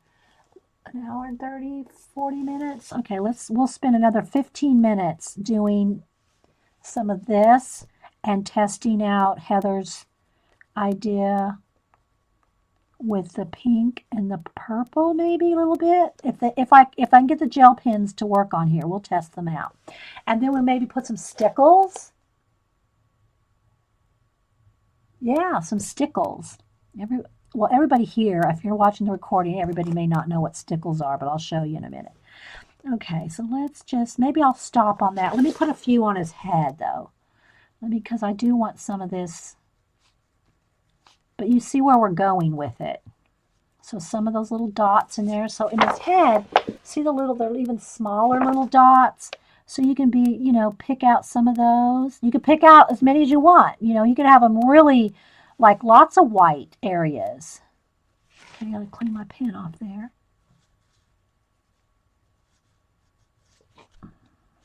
But I want to pick out some of the brightest ones here.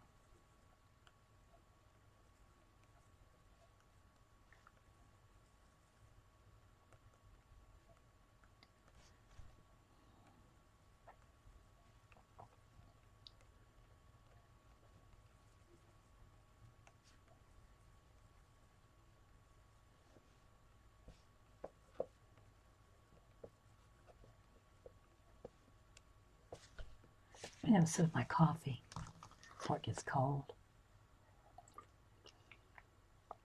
Yeah.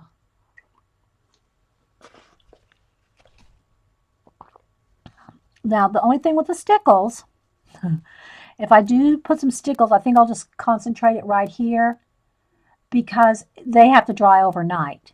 So if I put stickles on here, it's going to be very tricky to work around everything else without touching this. So I'll put a little bit just to see what it, I'm sure it's going to look awesome. But the stickles, or either that, or it's probably better if I do any more of the pen and pencil work first, and at the very end, like in about 30 minutes of doing this, put the stickles on then and set it aside.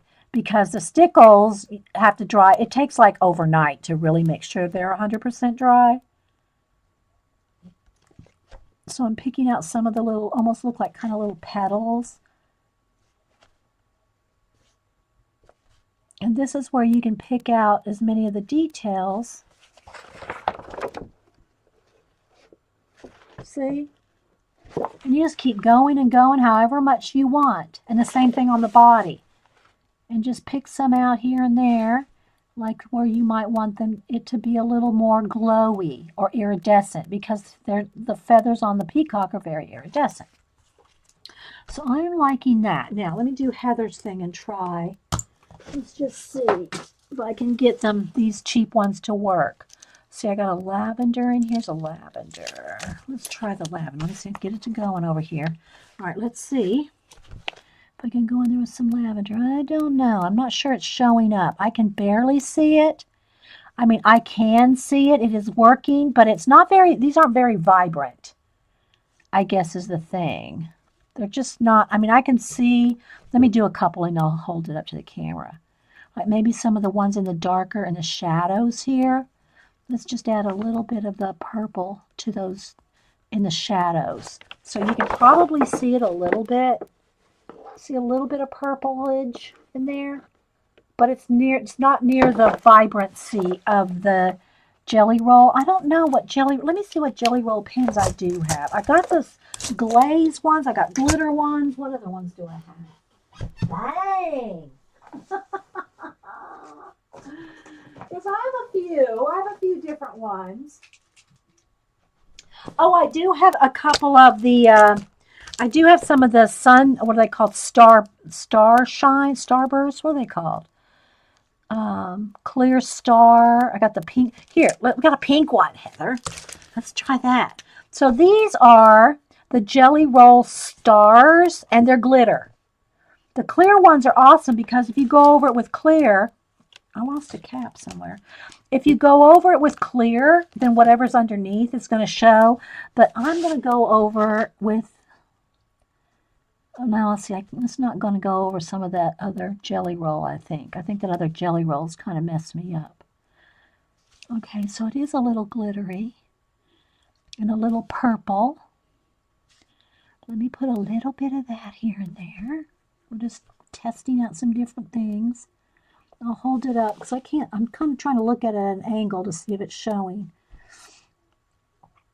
So we'll try a couple of these different jelly roll pens. And some are going to work better over, you got to keep cleaning off the tip because you're picking up wax when you're doing this. All right, let's see if you can see. All right, there. Look right by his eye, and you can see some there. See that glitter? Well, it's also got a glare, but see right there? That's the purple. Right there. And it's very subtle. I can see it when I tilt my head side to side. Okay, so that's pretty awesome. So that is the star. And the same thing, they have a blue, they have pink, they have gold, they have silver, and I love the clear because when you put clear on, it'll show the blue. So there's that type of jelly roll. Then the souffles. The souffles are like supposed to be like a little puffy, puff up a little bit. I think they work the best like on black paper. Then you got the glitter ones. the glitter ones, and then I have the glaze.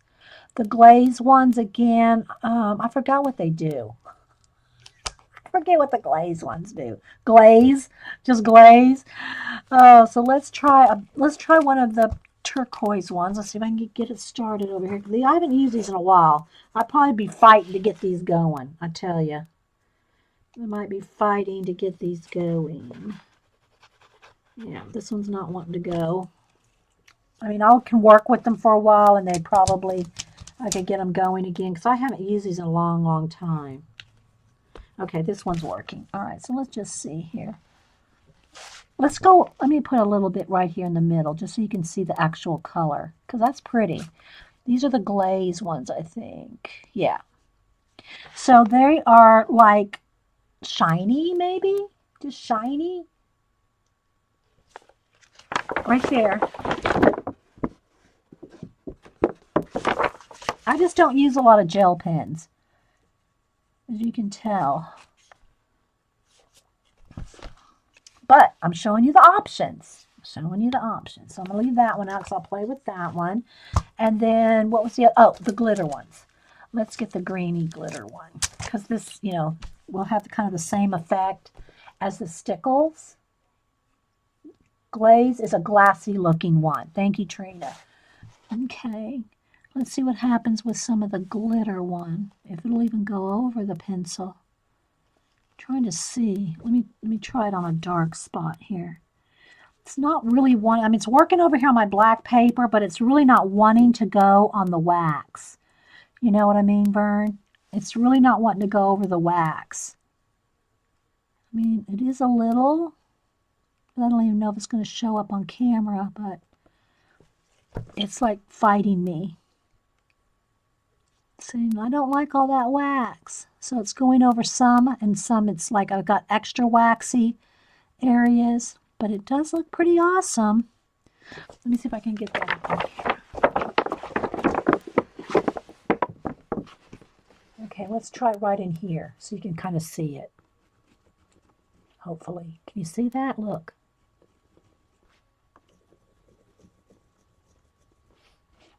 It's subtle. Let me clean off the tip.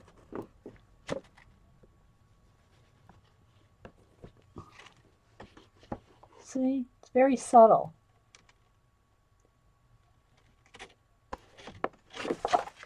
So you could just have to test and try all these different ones. But the reason I wanted to do this is because the iridescence-ness of the Peacock.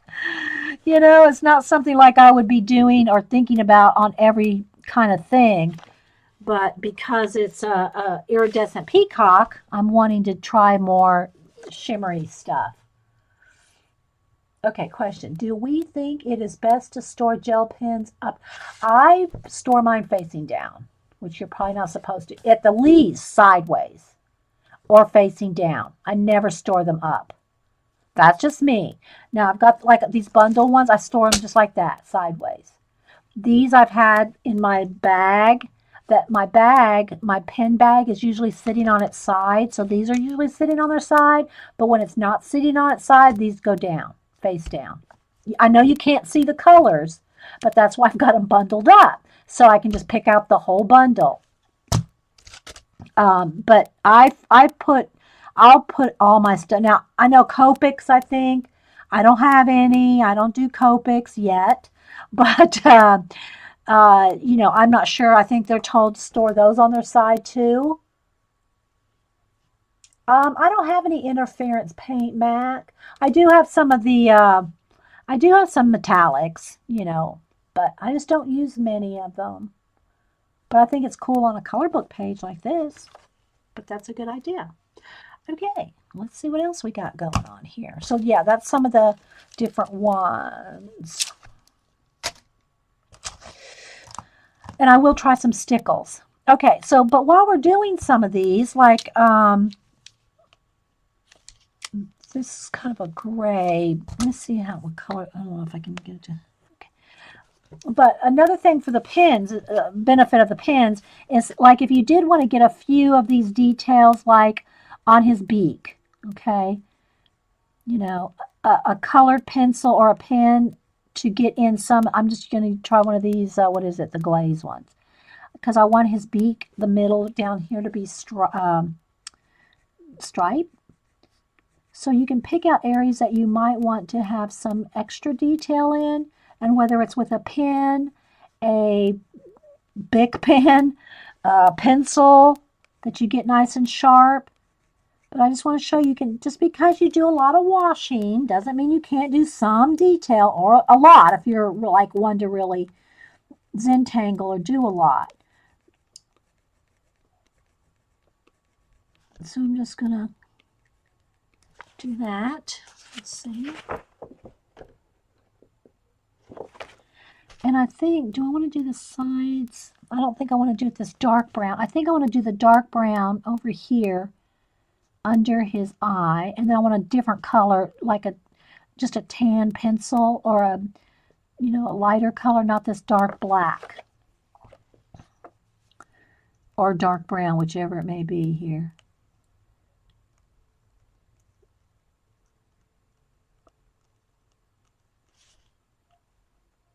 Okay, like that. And then I think I want another color in there too. So, let's see. I think I'll go around the back side of his head. I want this to kind of stand out.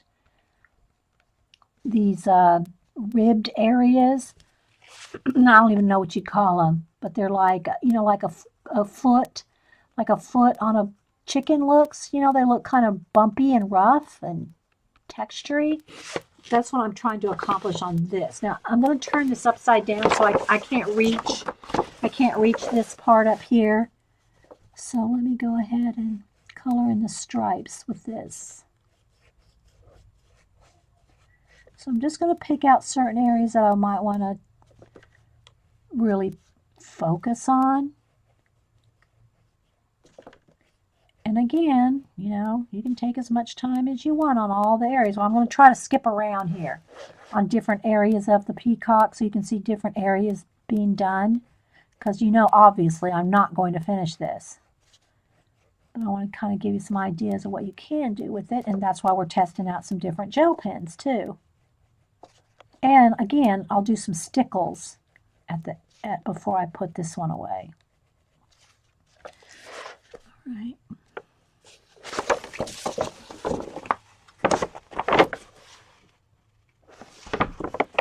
You store all your ink markers on their sides. That way now that's true. If it's a double-ended, markers that have double ends, like whether it's Copics or your brush markers and those kind of markers, yeah, definitely store those sideways. Because all the ink's going to run to one end to the other. For sure. Okay, I think what I want to do with my regular white gel pen, I want to kind of accent this one feather. Make it a little more stand out. So just, get some ideas of what you might want to do. There's a little white there that looks like it needs to be just colored in. It's bugging me. All right, now I think I want to, what do I want? Because I got that nice blue in the middle there, or that green. Now y'all got me looking at all my gel pens. Okay, I think I want a dark blue. I want a dark blue in that area. Don't want it the same color.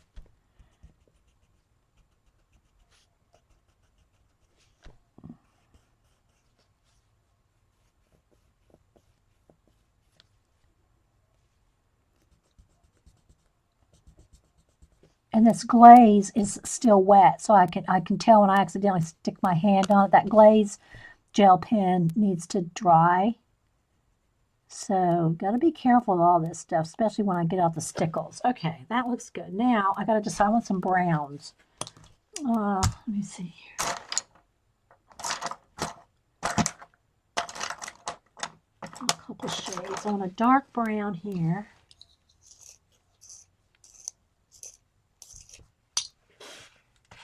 Copic specifically is talking, it's something about the pressure and the construction of the barrel distributes evenly between the ends. So does it matter if you store them one way or another, Morgan? Okay, this is a dark brown, but it's not like as black as that gel pen. So I'm just going to kind of lightly do some stripes. I'm liking all the stripes, so I'm going to accent those.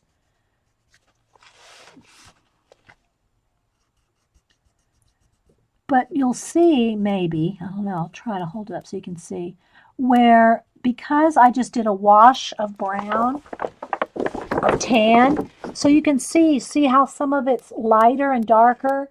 See where this is lighter washed here and darker washed there. But when I do the stripes, it keeps that little bit of shading. It gives it a little dimension, a little depth, because it's been washed right there. So I'm going to stripe all this right here too. But I'm going to try to be careful not to get my hand in the, what do you call it, the souffle. The souffle pins are still wet, or glaze rather. The glaze, not the souffle, the glaze. They're still wet. So I'm just using a color pencil to go in there and do a few of these. Like that. I can feel this pencil wanting to break off. It's like wobbly.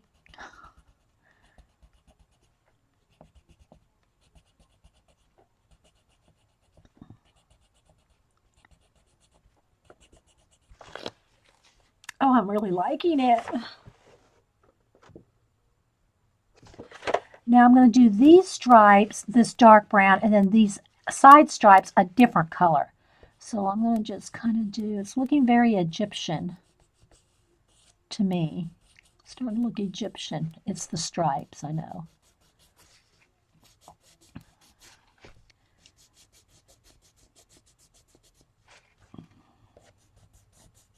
I need to sharpen. Oh no, I gotta sharpen it. Don't break.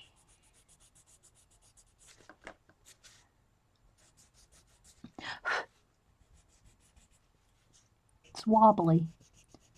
It's a little tricky when the pencil's wobbly. Oh, there it went.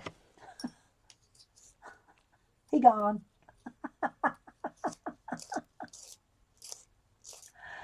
Oh, someone's talking about flying on a plane with what? The Copics? The pressure changes? Oh my gosh.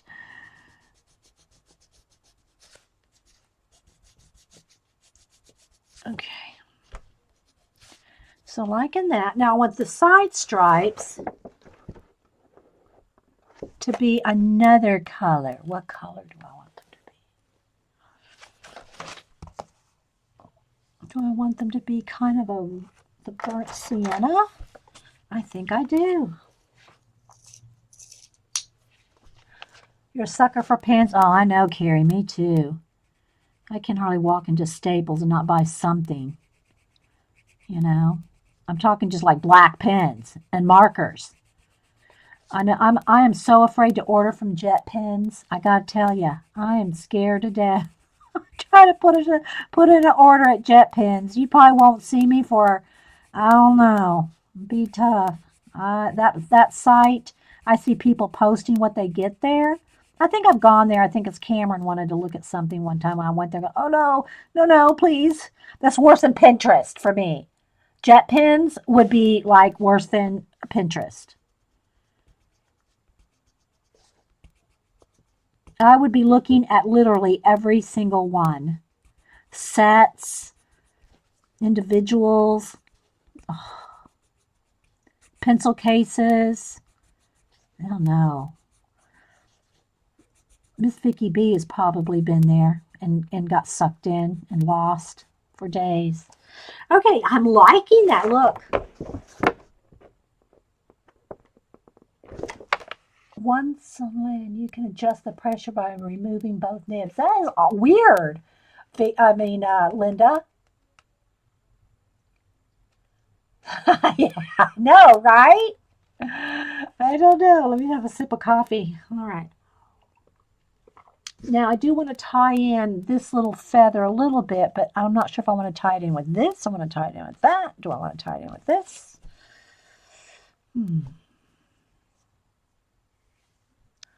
Let me think. I'm going to do something. I'm not liking that white edge. I'm going to want it to be something else, like glittery green. Let's go over that white with glitter. I'm going to glitter that up. Oh, I might lose it though. I don't know. I might get lost. I might have to go around it now with a darker color because I'm going to lose that sharp edge. So I'll have to go around it again with maybe black. That might work. Nope, I don't want that. I'm going to go back over that because it's too much the same as the other one. Okay. Where's my black pen?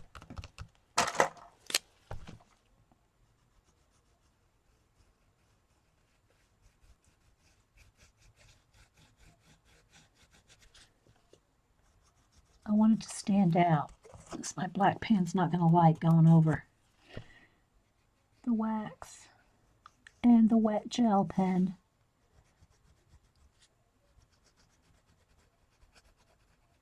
There we go. Now, I think I'll go with a little black pencil. They have a set of pencils that range from 108 to, 10B. Oh, sorry. It looked like 108 with my glasses. From 10B to 10H. Now I gotta say, I don't care much for H pencil, especially the real hard ones. Now the Verithins, the color pencils, the Prismacolor Verithins, they're hard lead. But for drawing, I don't get much harder lead than an HB. I just don't enjoy the feel of drawing with hard leads. I have a 9XXB that's by General that you get at Hobby Lobby. Oh my gosh, those things are they're so dark and black and awesome. Okay, so now I've put that black on there, so I'm just going to go ahead and kind of add a little bit more shadow in here. I'm just going right back over some of the color that I already got there. But since I added that nice harsh black around there, now I got to kind of blend it out a little so it doesn't look so stark. I want it to look like it's part of the face now. So I'm going to try to feather it out just a little. Yeah, I did a pencil show. I did a pencil, I won't say review, but I compared. Let's put it that way.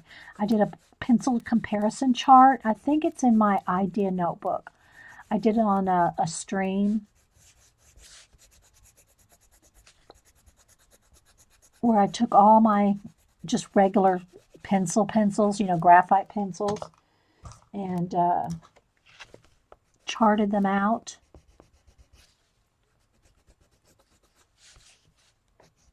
I want some nice harsh contrast in that black right along the eye line.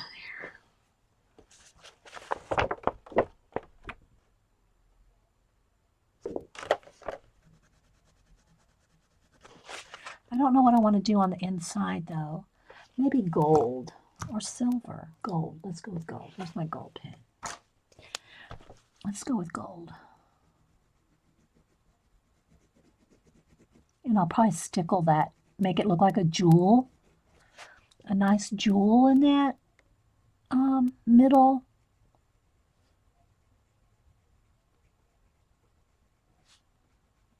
We'll stickle that.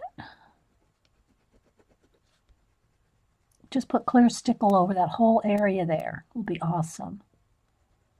But I don't want to do that till we get closer to being done with coloring this because I'll be the first one to stick my hand in there.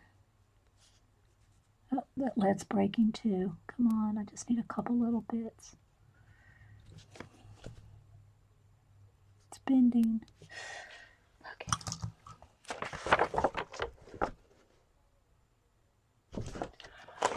I was amazed at the range. I didn't know how to use it.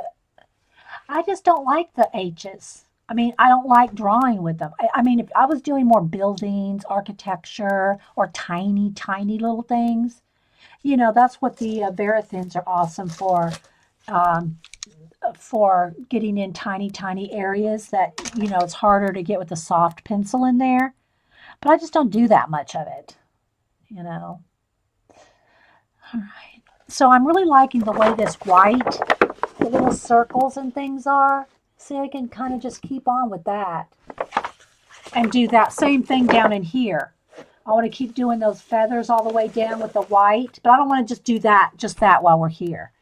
All right, so my hands are getting, where did I get all this ink from? Oh, so anyway, the pencil thing though, this is where I usually keep at least one of every kind of pencil and pen in my little case here. And then I have extras, like if it came with 3 or 4 in a pack, they're in the drawer, pencil and pen drawer. But I do keep all the different ones, you know, at least try to keep one of each in here. And the general XX, oh, it's 9XX. Did I say 9 or did I say 6? Anyway, these are the general, I get them at Hobby Lobby, Kimberly, and I think Michael's has them too. But let me get it here. Oh, I can't do it on that. Let me get it here. They are so dark and black. Look at that.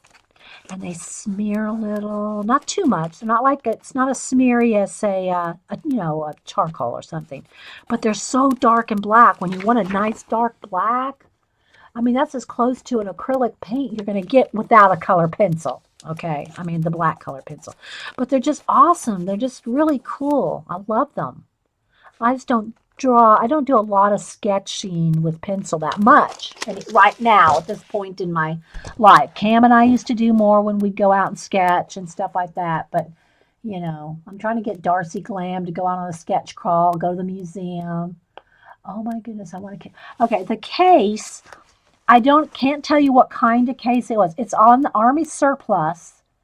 And you just have to look around. They have all different kinds of cases like this. I don't know what the original purpose of this case was, but they have all different kinds of elastics. There are different sizes of elastic and the layers. Like this is a layer of elastic on top of a layer of elastic. So there's like multiple layers of elastic. I don't know if this was a medic kit or something, but it's got all these pockets back here. It's got all the elastic here. So I keep the pens on this side, the pencils on this side. See, same thing for here. There's pockets back here. And then on the front, they also have, you know, different kind of places. But they also have this, like, I guess it was supposed to be on your belt. I don't know. You know, or maybe this attached to something else. And then they have all this Velcro on the front with other, you know, little things. But that's, I don't know. I don't have anything stuck on there, but you know, they've got all these other ones on the outside. And it will, believe it or not, with all this in here, that will close. That zipper will fold over and close. Then it's got these loops on here, these like, it's got these like metal straps, so you can almost like make it into a purse. These unsnap too. You know, there's snaps there, but that's a nice wide. You could put a sketchbook in here. You could put a small sketchbook under there. And what else features? Oh, it's got the like the little tie things. What do you call these? Where's the end of it? It's on this side or this side. Where you can tighten it with the cord. You know, you can do the pull cord thing here and tighten it all up. Okay. And it has a complete zipper all the way around. And it lays perfectly flat. But I don't know what it's called. It's at the Army surplus online. Just what I can't tell you. I don't have it saved anymore. I've had it for years. And so I don't remember. A hubster got it for me on a Army surplus online. But there's all kinds of cases like this. I mean, I have an old ammo case that I use as a purse in OD green. I mean, you know, there's all kinds of things. But anyway, there's all kinds of different kinds of these cases that can work for pencils or pens. So, and this is just my pen and pencil. This is not the one my big tote that I keep like if if I want to go somewhere and carry a lot of pens and pencils. And I used to keep this on my desk. I had it on my desk sideways with all my color pencils in it, but because I'm using my color pencils like 8 hours a day, I don't put them in this tote. I just keep them in the trays now. But this is the big tote. It's one of those, it's like a scrapbook tote. You see, it's got all the pockets all around the sides and everything. And this is where I had my gel pens right here. All the gel pens I just pulled out to show you. But, you know, yeah, this is good to go on the go. If I like go to Denise's and want to take a lot of stuff, I'll put them in here. Anyway, okay, so shimmer glazes over the white pencil. The shimmer glazes over the white pencil. Oh, no, I haven't said that, Mac. We're trying all the different ones. All right, let's try the shimmery glaze, the glaze, right? The glaze. The glazes over the white. Yeah, let's try. Oh, I think I did try one of the green ones. I couldn't get it to work. No, I did try that. I did try it, and it shows up a little. They're not happy going over the color pencil though. You found one side. It says 11 by 7 by 6. That's probably about what that is. That case reminds me of the.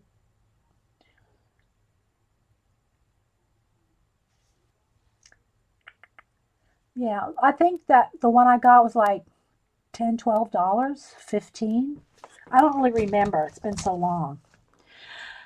Okay, so I'm liking that, and I do want to put some stickles. Let me just go ahead. I think if I'm careful and not touch that, I'll put. So stickles, I keep my stickles in these. My vacuum cleaner used to have, the vacuum cleaner I have now doesn't have, it has like, it's a self-contained filter thing, but my old vacuum cleaner, you had to replace these long filters. So I kept the boxes, and the boxes were the perfect size to hold stickles. So these are all my stickles in the vacuum cleaner filter cases. So what I want to do though is I just want to get a clear. Let's see, do I want, this one's a distress. I don't want that. This one is, what's this one called? Crystal. That's what I want. I don't know how much is left in this one. And then this one is, well, no, I don't know. That one, well, it does have a little bit of a greeny blue tint in it. Let's see if there's anything left, much left. Some of these are close to being empty. This might be one. Yeah, I think this one's pretty empty. Let me try to see if I have another one of those.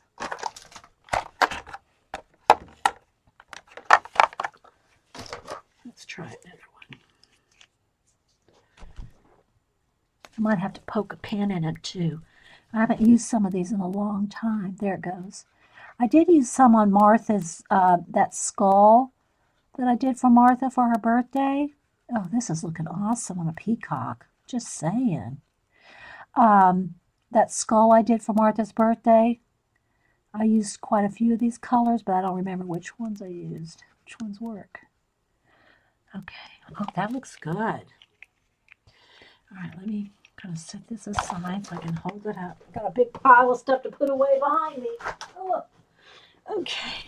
That one, this one is called Diamond. It's the crystal one has no color. The diamond one has little flakes of color, which is perfect for the peacock. Look at those colors. It's got a little bit of blue, a little bit of gold. Can you see? Isn't that awesome? Bye, Mac. Yeah, it is, Vicky. It's a tool pouch, $29.99, 2 different colors. Okay, a tool pouch. Well, I don't think, and I got to tell you, I didn't pay $29.99 when I bought mine. So they must have got popular. But Suzanne says it's a tool pouch, $29.99, 2 different colors. Is that on the Army Surplus store, Suzanne? Suzanne got researched that. Yeah, I see you found it. But what site? Yeah, I'm liking the glitter on the peacock, right? Now, see, I don't really want to do any stickles on this yet because I'm not done. You know, I want some stickles in here, but not till I'm done with everything else coloring it. I'm not done. I'm not done with the white and the gel and all that. But yeah, I think some stickles are going to look awesome on there. You could probably find something at Walmart. I don't know. Those are Army issued. They're Army issue. You're not going to find Army issue at Walmart. You can find some like knockoffs, I'm sure. But yeah. Or you know, they have different Army surpluses in different cities around the country. You could look. You know, they have all kinds of bags. I mean, there's a bag for everything. There's a bag for everything that you can turn into purses and pen cases and, you know, marker cases. Yeah, that's what I wanted it to be, like a jewel right in the middle. And I'm thinking these two feathers would do the same. Those need to be jeweled up too. Or maybe even the centers. Like the center of every one of these could be a jewel. Well, I'm liking it. Yeah, yeah, exactly, Orla.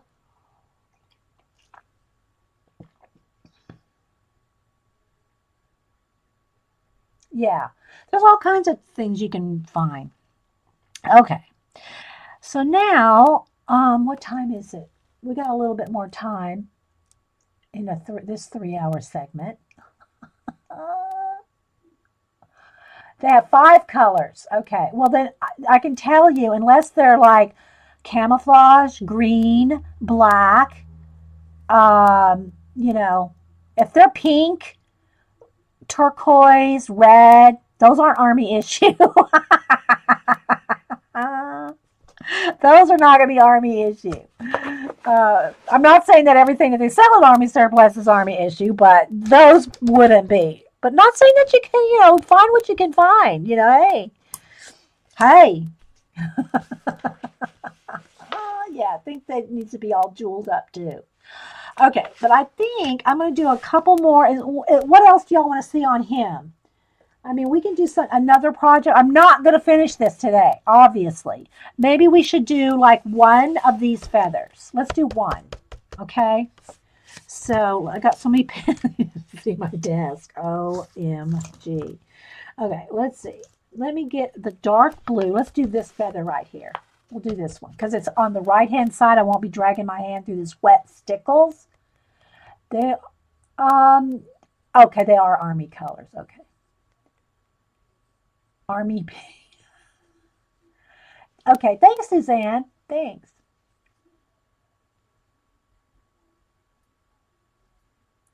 Like my plaid bow. Oh my! There's Angie Bell. Yeah, Angie Bell. This I gotta tell this, and I don't. It was last week, I think. She was showing some of her hauls, and she has a plaid bowling bag that she uses as a purse, and that she found matching plaid boots. You'll have to go watch it. Put a link to that video. Put a link, Angie Bell, My Fairy Treasures. Oh my gosh. Okay, so I think what I'm going to do is I'm just going to kind of pull out maybe a couple of the stripes just to, and again, every one of these feathers, I'm going to have a shadow there. Every one of these feathers has a different design. They all have stripes and dots and Zentangly stuff, but everyone's different. So you can't really color them all. Like I did, I colored a little bit of the same color in every one, but the designs are all going to be different in each one. So I think I'll do a little dark blue one there. And I think I'm going to keep the darkest dark blue pretty much contained in the very centers. And then anything that's coming out, I think I want a little purple in there. Even though there's really not that purple in the actual real, uh, what do you call it, peacock. I'm going to put some purple. Now, the question is, do I want lavender? Or do I want to, maybe I want a lavender and, because now Heather got me wanting to put some lavender in this baby. I think I'll go with a lavender, and let me go to my darker purples. Or do I want lavender, or do I want I'm almost tempted to go with a magenta. A magenta would really make it pop. Mulberry, is that mulberry? I think I might go with a mulberry or what's this one? I think I want to go with dahlia purple and a darker purple, like a regular purple. And I'll not do the lavender. Okay, so we're going to go with these two. We're going to go with dahlia and what is this one? Just purple? Violet, yeah.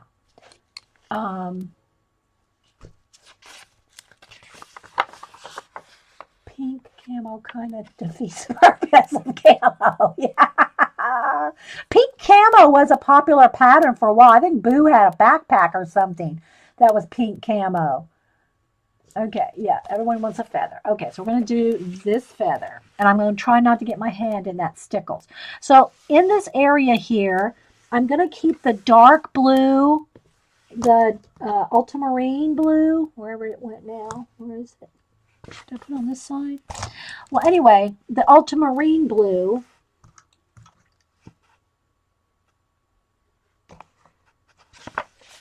I want to keep more in the center. And this is getting ready to break. I might as well let me just sharpen that.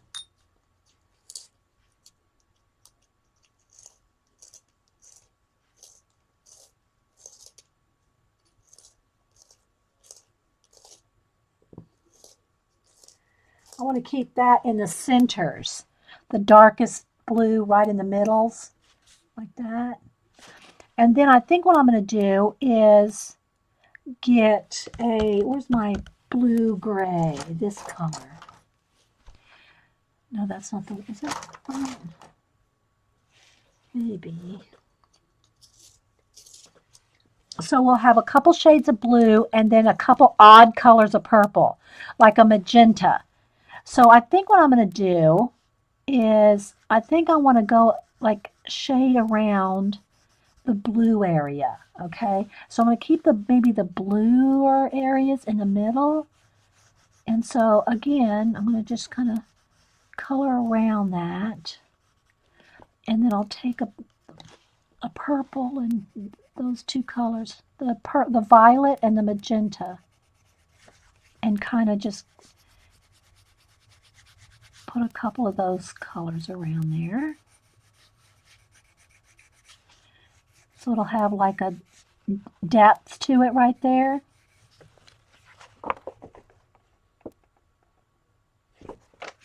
And then we can either do some of the stripes or not. I kind of like it not. Let's see, let me go with the white and kind of, because this part, the outer edge here, this outer edge is still acrylic paint inside there. So I can kind of go in here with my white and kind of just go on top of the stripes real quick. And I'm kind of like blending the purples and the white together to kind of have a purpley magenta area in the feather.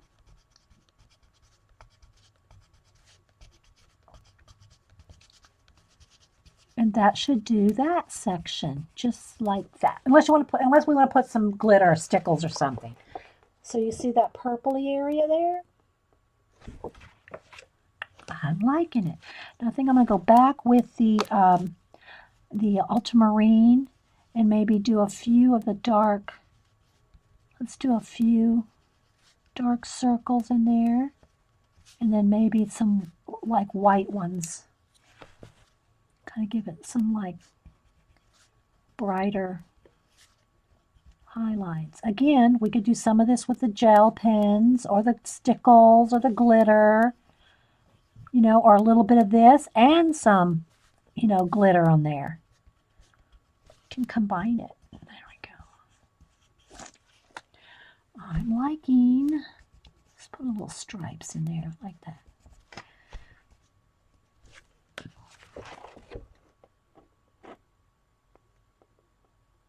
It does look so pretty.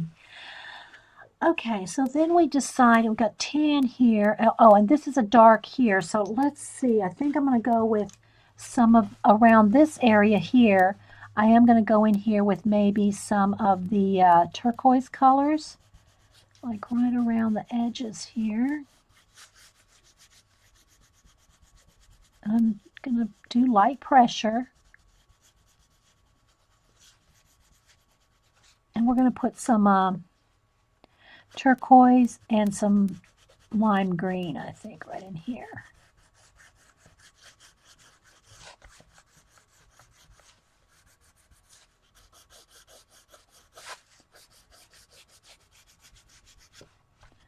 I want to go over that tan area. I want it to kind of blend like that.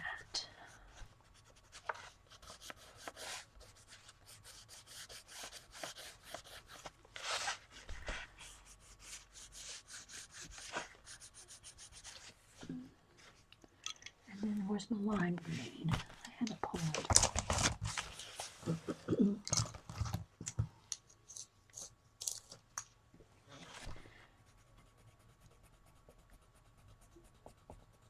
Just kind of blend that.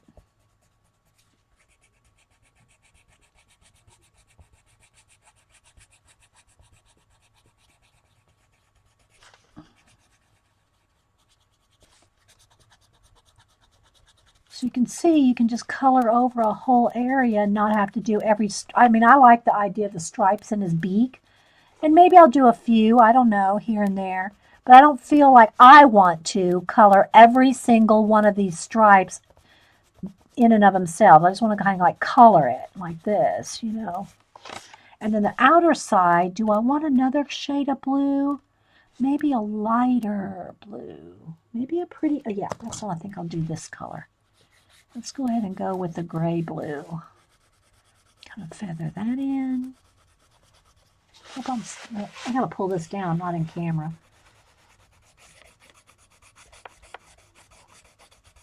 But I just kind of want to show you don't have to do every single little line if you don't want to. Now, some of these I might do more detail inside of here, but totally up to you how much you want to put in.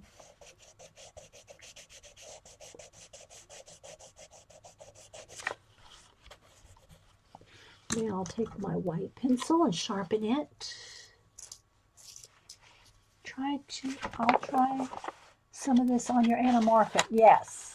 Yeah, I haven't done any more in my my anamorphic since the last time we did a show. I've really been just doing other, you know, well, I have a lot of other things I've been working on too. So now I'm just going to kind of go along these hot, I think it's showing up where I'm just kind of, I'm not actually coloring in solid. I'm just kind of hitting the tips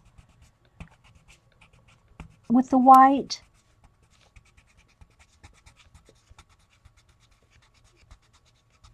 And brightening it up. And again, we could do this with the gel pens, some, you know,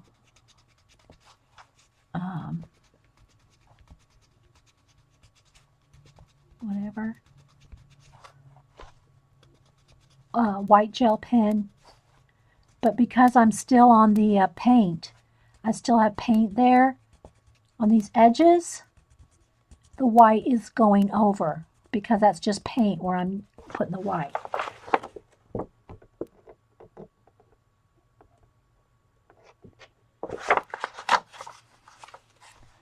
Okay, let's see here. I'm going to put a little on the green one too. It's not going to be as bright as that one because I do have pencil on there. Pencil is touching. This would probably be better with some gel, but I don't really want it too bright. I just want it a little brighter, but it doesn't have to be white. Just want it brighter.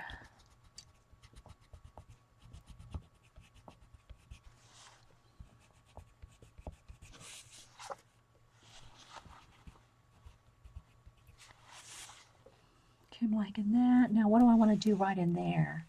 Do I want blues? I think I will do a little bit of a blue and then some white. That'll make it like a little flower stand out. And maybe right along the circle. That one. And I think I want a stripe in that. So I think I will get the dark blue again and do a, not a stripe, but kind of like a little stripe slash checkerboard.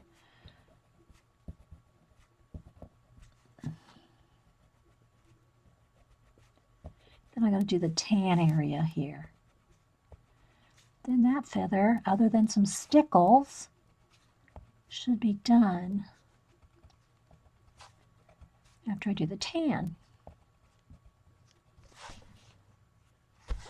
It's not quite sharp enough right there. All right, now the tan. This one a medium brown. Somewhere I touched something wet. Gotta be careful. I'll get my hand right in that. So I think I'm gonna just kind of go with a medium kind of brown on the tan area.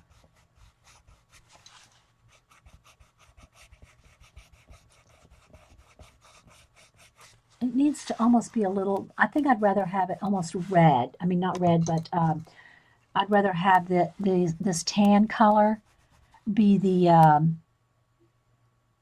oh, this isn't what I want. I want sienna instead of brown. Because I added the sienna in the beak, I think I'm going to, instead of the light tan that's in the color of the peacock, I'm going to make it a sienna color. I think it'll just be more vibrant than a light tan color.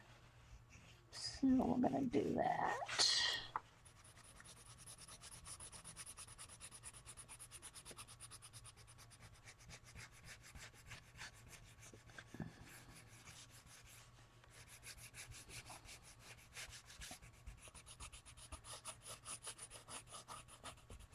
I just think it looks prettier than the kind of washed out tan.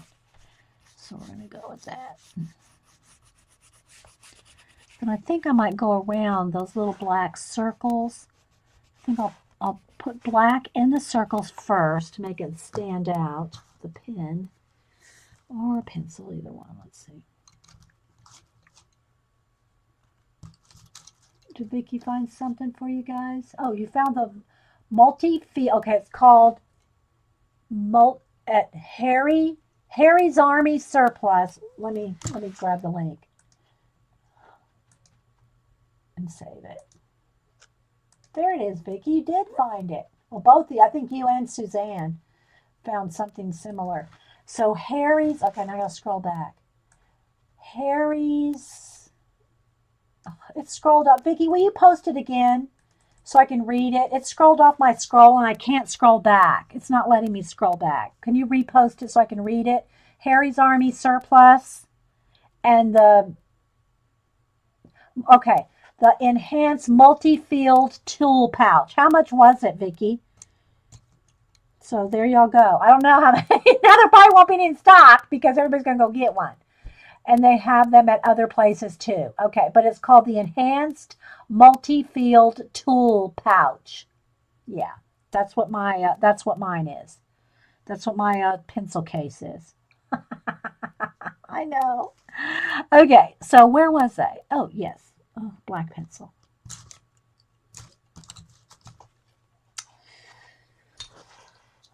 At Harry's. Run to Harry's. $29.99 at Harry's. Thank you, Vicki, and also Suzanne. Okay, so I'm just going back over these dots in this particular feather. You know, some of them don't have these dots, but I want to make them extra dark because we've been coloring over the top of them, and they kind of lost their darkness, their vibrancy of being, you know, dark black. And the same thing for these. Like all these the dots, I'll probably go in there and go over them with black. Because Let me show you a couple here. Let's do these two. See how much darker they are? Those two. Look at that one compared to that or that. So if you go back over them either with a color pencil or with a black pen, you know, it just will help that contrast and give you something else that pops.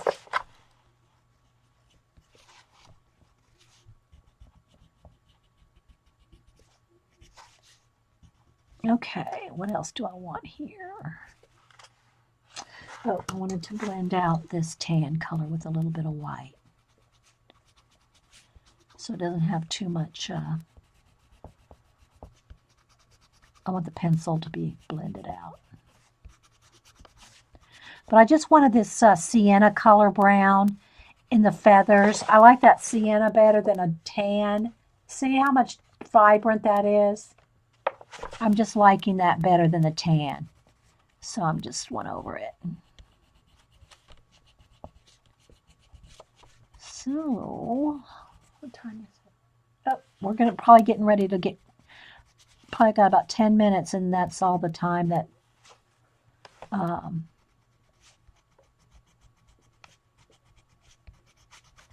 y'all want to do something else. I don't know. I set aside Monday for streaming, so it doesn't matter to me.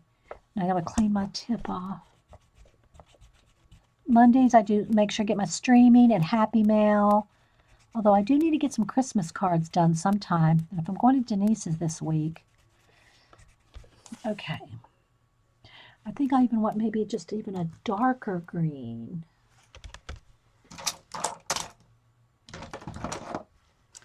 Dark green. Let's see. This is called, oh, this is the Peacock green too, but maybe that wasn't Peacock green that I did that part with. So I'm going to go in there and just get it a little darker.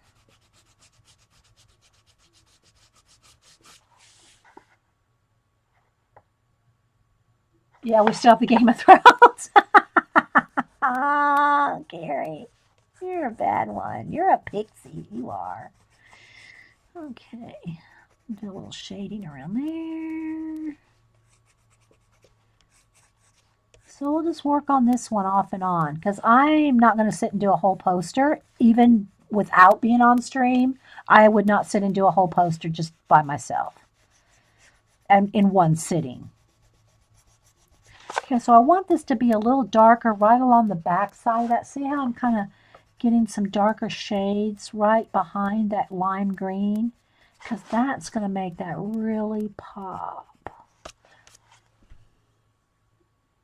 I think I am wanting some white gel pen right along the edge. I think I do. I'm going to put a little bit of gel pen on the edges of the feather, the edges of the outer edge of the feather. Oh, and I wanted to show you how to do some of the background too. Hang on. But if it does end up stopping whenever, here shortly, guys. Thanks for watching. Thanks for commenting on the recordings. And if y'all get a chance to come over to Ustream TV, just look up Coffee and Art in the Morning or Inkwell. The links are always, I always leave a link to the Ustream in my YouTube description. This one, this feather's behind that one a little bit, so I don't know if I should really be putting that there because this is coming over the top of that. Maybe I'll just put this feather back over the top of that one. I like that better.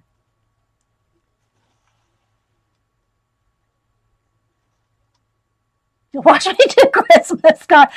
Jean, when I say I need to do Christmas cards, I don't mean making them. I mean addressing bot cards, Jean. I don't make cards.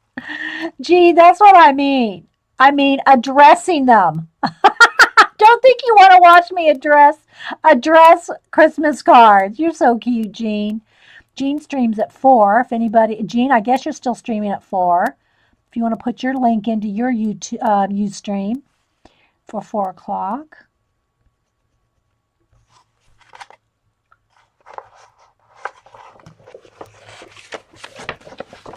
Yeah, Jean. The back, yeah, I'll do some of the background feathers. Okay, let me go ahead and finish doing the gel pen edges here.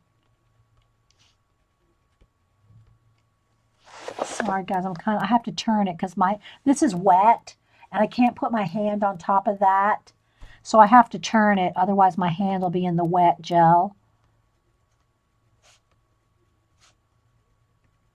And I'm just going right along the edge, just on the tips of the feather, just to brighten it up just a little.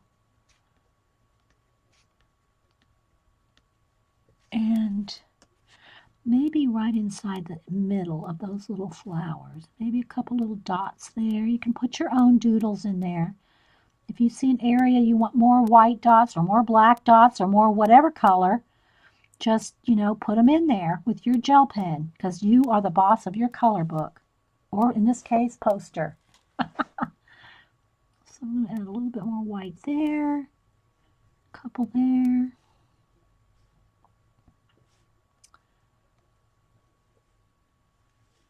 Thanks, Cable Claire. There you go. Thanks, Jean. I usually watch Jean until I make the big salad, but I think, Jean, I'm not going to make the big salad today. I think I'm going to take all the salad stuff and go to Denise's tomorrow, and I'll make the big salad at her house. So I don't know what we're going to have tonight if we're not having the big salad, because I have the big salad stuff. Okay, what else? Maybe I want those little areas brighter too. It's hard. You get carried away with these gel pens. You get in there and you get a sparkle or a shine or something. It's like you just want to keep on and on. I do anyway. And then you look back and you got these 2 feathers done and the 20 more to go. And it's like, oh no, I still got 20 more feathers. Okay. I like it. Now, I think I might even want a little white dot in the center of each of those little black dots. Let's do that.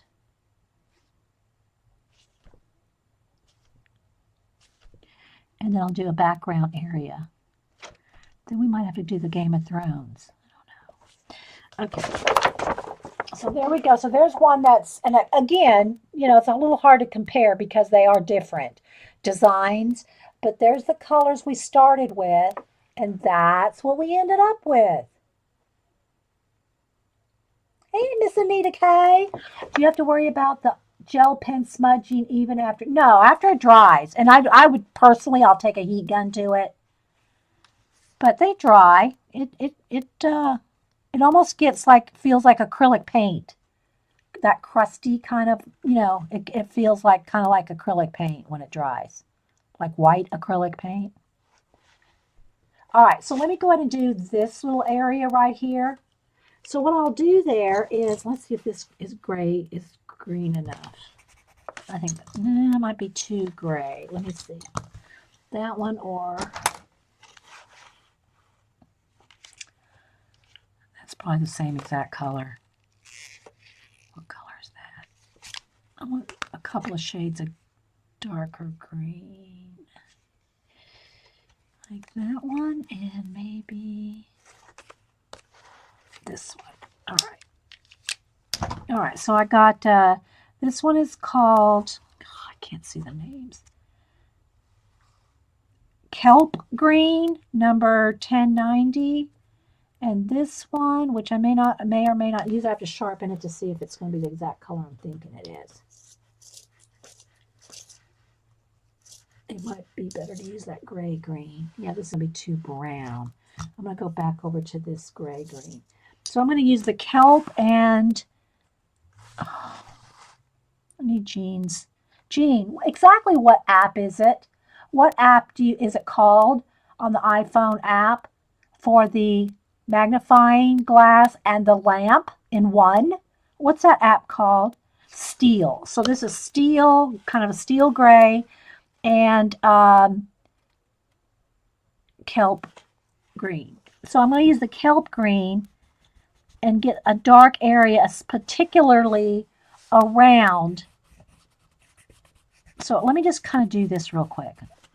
I'm going to go all the way around I got to be careful. It's still wet. any place around the back side.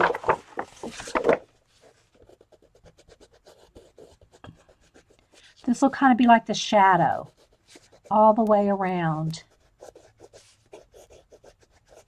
Now, I'm not going to leave it that harsh. I'll blend it out. See, like this. I'm not going to leave it that harsh, but I'm just defining where I want this dark green shadow to be. I don't need to do it around the feathers because I'm going to do this. See how I did the dark green right there? Oh, I stuck my hand in the stickles again. I got my laptop this weekend. I'll get us. Hey, yay! Awesome, Anita. Maglite. That's what it's called, the app. Okay, let me write that down. Maglite. I have to write it with white on my black paper. Maglite. Okay, I'm going to get that app, Jean, because I'm tired of using my little handheld. Okay, and I haven't done this yet either. Dang. Okay, so, all right, so that is what I want to do. I'm going to have to turn it so I don't get my hand in it. But every place where we have the dark, this kind of, what do you call it, hunter green, I'm just going to kind of just put a line there. It's not going to stay that harsh. I will feather all that out, blend all that out, okay? I'm just defining the areas around the peacock where it'll be darker.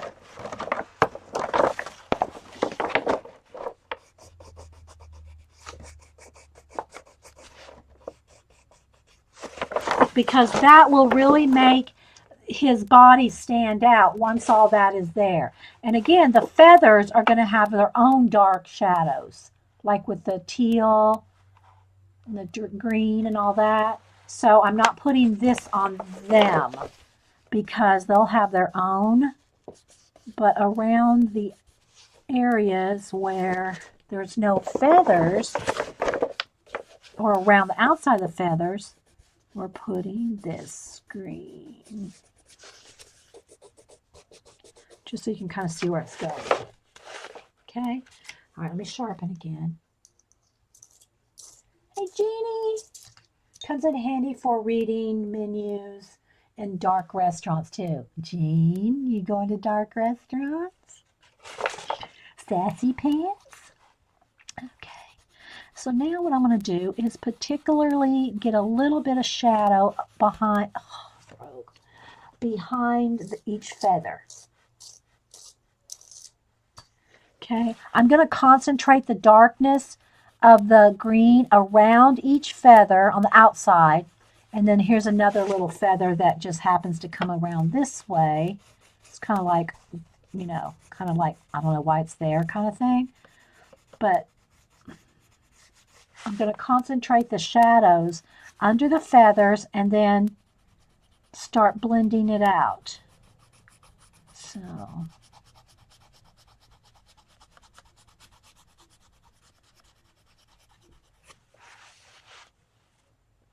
I wish it was as exciting as that. Okay, Jean.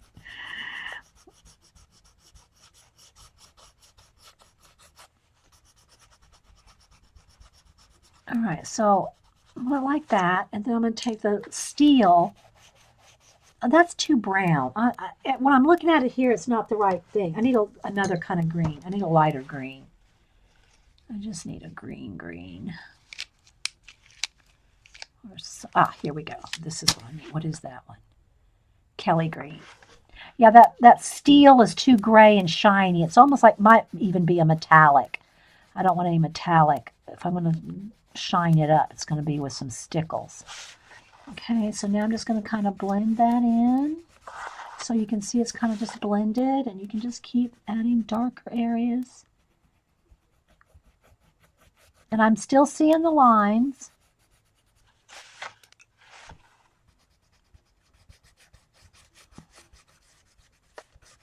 But it kind of gives you that illusion. Now we can add some individual. This is just me. What I would like to do with this is, you know how the peacock has those feathers that are like So here's the around the feather like this, and they have those little stringy ones. See, that's what these are, but they're usually just all in the background. There's lots of them, okay? But it would be kind of cool to take and hand draw a few loose ones. I think it would be cool. Just a few, like, let me think of what color would work. I guess a gel pen would work too if you could get the right gel pen to work. Or maybe a gold gel pen. Let's see. Oh, I got a green one too. Let's see if these glitter ones will show up. Nah, it's not going to show up. It's going to have to be paint. So let's think a minute. Let's think a minute. What color would I want to do that? Don't know if this would show up. Oh, you know what? A mint green would be awesome. Nah, it might be too much. Let's try a light color of this. Hunter. Oh, I already probably have some on the palette.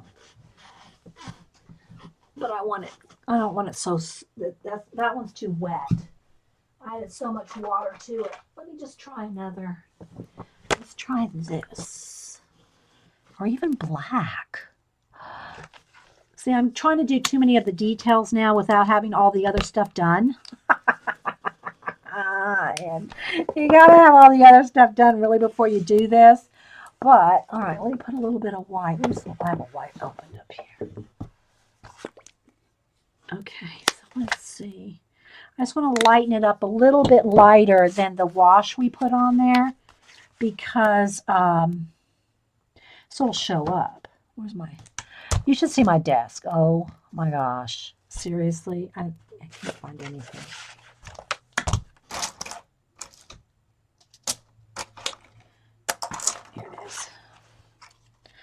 All right, so let me mix. But I'm just thinking that it might be kind of cool to do some, like, you know, like that. I don't know if that's going to show up. I'm not going to like that or not. I don't know. Thinking. I haven't plotted this out. But something like that. Where's my baby wipe? I don't know. You know, some individual little fluffy things like that. I'm not sure I'm going to like that. If I do, that'll be a final thing. You know, it'll have to be a final thing. Let me try to get a thicker brush because that's not even showing. A little, not quite as thin as a liner. Something not as thin as a liner, but still thin. Here, let's try this brush. I don't know. It's not green enough. But it might be kind of... No, I think I would have to go with the liner. But I'd want to hang these over this one. See what I mean? And some thin and some a little thicker. I don't know. I'm not sure I'm going to like that. I like the idea of it, but I don't know if I could pull that off. Your desk? You should see mine. It is piled with junk. I need a garbage bag. So maybe I'll leave that there just for the idea of it. But you can see how you can do that. Or let's take this one right here. We could take, I don't know if I'd want any white in there. Oh, you know, you could do some, I don't know. Dee Dee needs to be, it needs to be brighter. Yeah.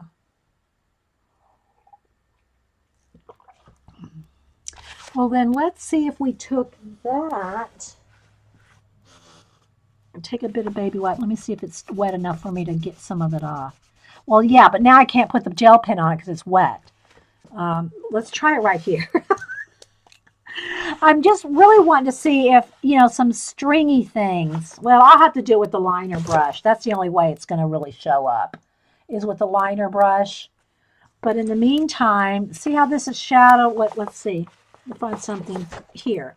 See where it's just washes right here compared to this? And you still see the lines. Now, if you want to go over each line with something like a gel pen, or even gold. See now, let's see if it's drying. I'm thinking maybe gold would be pretty. Ooh, I think we found it. I think gold is the answer. I think gold might be the answer. Now, it probably won't show up on camera. I'll try to hold it up here in a minute. But I think just, I don't want to stay like right exactly on the black lines. I want it to make it look more fluffy. So I think if we just did random gold like lines, it will have that effect of fluffy little feathers. Let's see. Because if it doesn't work, we can just paint over it. So, but I wanted to shade it first. I wanted the dark green behind him. Okay, just like there's some dark right there behind him. I'll do that all the way around. But let me see if this, just some random gold. And then have some crossing over. And it would come over the top of these other feathers too. I don't know. What do y'all think? I'm not sure. I don't want it to look stripy, but okay. All right, so the recording's getting ready to stop. So if you've watched this, if you're here in chat, just hang loose. I'll save the recording. But let me show you real quick what we got done. And I hope you'll enjoy just, getting some ideas for some shading and coloring. So thanks for watching the recording, guys, and I'll be right back. Okay, welcome back everybody to Coffee and Coloring in the Morning. So what we're going to do now is I got this Michaels color poster. You see how big it is. It's like 18 by 24, and I'll just move it along as we go or turn it or whatever. I think it will almost even fit under my under my paint tray thing here. It might almost just slide right under there. Anyway, so it was $3.99 at Michael's. It does not come with any markers. If y'all remember the posters in the past, they came in these big, nice, hard cardboard tubes back 30 years ago. I don't know. I mean, I think they've made them even more recent, but I remember for 30, 40 years ago maybe. And they come with these posters to color with a pack of cheap markers that never lasted long enough to color the whole thing. And back then, there was not like you could just go down and get a pack of markers. I'm saying back then, probably, I'm talking a lot of years ago, guys. I mean, a lot of years ago. You couldn't just go down the store and just buy a pack of markers like you can now. So if you run out of markers, if they would have come with markers, you can just go get another set of cheap markers. Well, you couldn't do that then. And some were velvet. Yes, Carrie, some were velvet. Okay, so what I'm going to do, though, is, and I know my lighting will fade in and out because I do not have light lock on my camera. I know I've said that 1,000 times. But we're going to go ahead and start on this poster.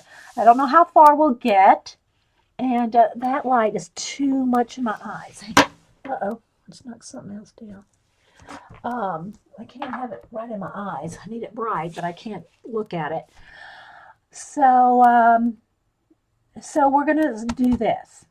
Now, I have no plans other than I just brought up some images of peacocks just to get some of the color correct. But what I'm going to start with is I'm going to do the acrylic washes. And again, you know what, though, guys? One thing that's going to have to change before I start color penciling. My desk here is very wrinkly and crusty bits. And if I start trying to do color pencil on that, it's going to pick up those. I can feel it through the paper, So I am going to have to find something like here we go. One of my, some kind of, that's even kind of rough. I'm going to have to find something to put under it when I start using the color pencil. So let's see if I have a big pad of paper or something. Here we go. All right. So I have this, I remember I showed this to y'all last week. A couple of months ago, Hobby Lobby had sales on huge pads of paper and stuff. This just happens to be some tracing paper. I've never had a piece of tracing paper this big. I'm not an architect. I don't do blueprints, so I've never had a need. But it was regularly $20.99, and I got it for $7 and change. So I had to buy it, you know. What I'm liking about it at the moment is it's perfect for under the poster. Okay, because it is 19 by 24. And so, yeah, that'll work. So now I have a nice clean surface underneath. Yeah. All right, so let me get some a palette here. This is part 2 for the day, so you know I did have to clean up and start a new recording because I didn't want the red panda on this recording, which we finished, and I'll upload that as well as this one when we're done. Yeah, it was a good buy. I know, right? Okay, so I'm going to start with his face and his body here, and I just use the cheap acrylic Americana paints. But I don't want to get this too dark as the Peacock actually is.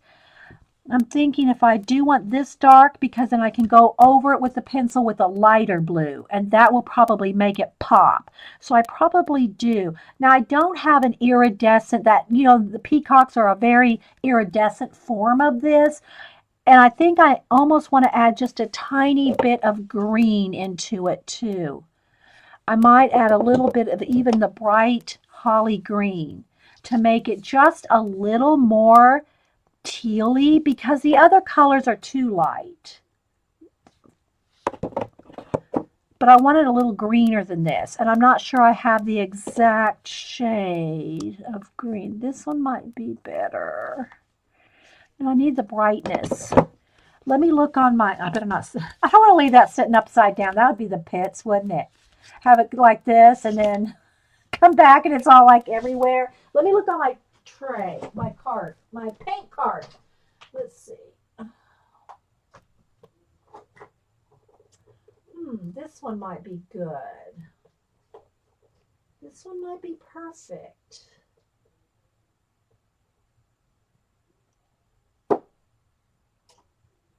Okay, I think this one might be better, or maybe this one. Let's see what I got here. All right, so I got all these colors. None of them are the exact color I want, but I'm thinking the bluegrass green with a little bit of, I don't know, let me just put some all out here and mix it up. I can see, I know what the color I want, and I'm not getting it in my selection here. So I'll mix my own. But this bluegrass green, let me get the crusty bit off here. The better. Because it will wrinkle. But if you saw like in my Animalia, if you saw that by the time it has practically covered again with color pencil, the wrinklage is minimum, even on those thin pages. But test it, guys. Test it like the back page, the index page. Have one of the back pages in whatever color book you're using, just for a test page, whether it's markers, watercolor, neocolors, your washes, your Copics, or anything. Have a back page just for testing, whatever. Because every color book, I'm telling you, every color book's paper is different. Every color book page is different. Okay, so that's I just went with a little picture of a head of a peacock right over here on my iPad in some Google Images. So now I'm going to go to another, well, let me go ahead and, I should have saved that picture because I want some for the detail. Let's see, was that it? No, but that'll work. No, it won't work. Okay, so then now I'm going to go find a good picture of the feathers. So I could have saved some of this, I guess, before I hit record. That's the one I had. That's the one. I want to save that one. But I want to see what parts of the feathers. Let me get some close-up pictures of the feathers. Not a drawing. I want an actual one. So let's see. Let's see here. Here we go. There's a photograph of one. Okay, so it looks like in these big feathers, all right, let's see his body right here.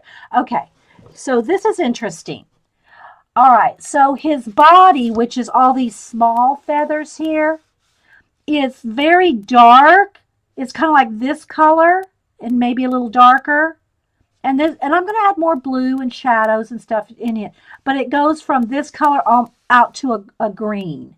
So what I'm going to do is, again, I'm going to, let me mix a little bit more of those two colors together. I'm going to get some lime green out, and we're going to do that. Let me kind of zoom in a little. Yeah. Okay, so I'm going to do this, and let me get another palette here because the other one's got paint from the orange paint from the this morning. And then I want to have probably a citron green. Let's go with citron. That's yellow green. I think I want citron. Where's my citron? No, that's not it. I might have to go over to the paint card. Yeah, here we go. Okay, so what I want to do now, I'll put some of that out. Again, that's way more than I'm going to need, but, and then let me clean my brush off, water this down.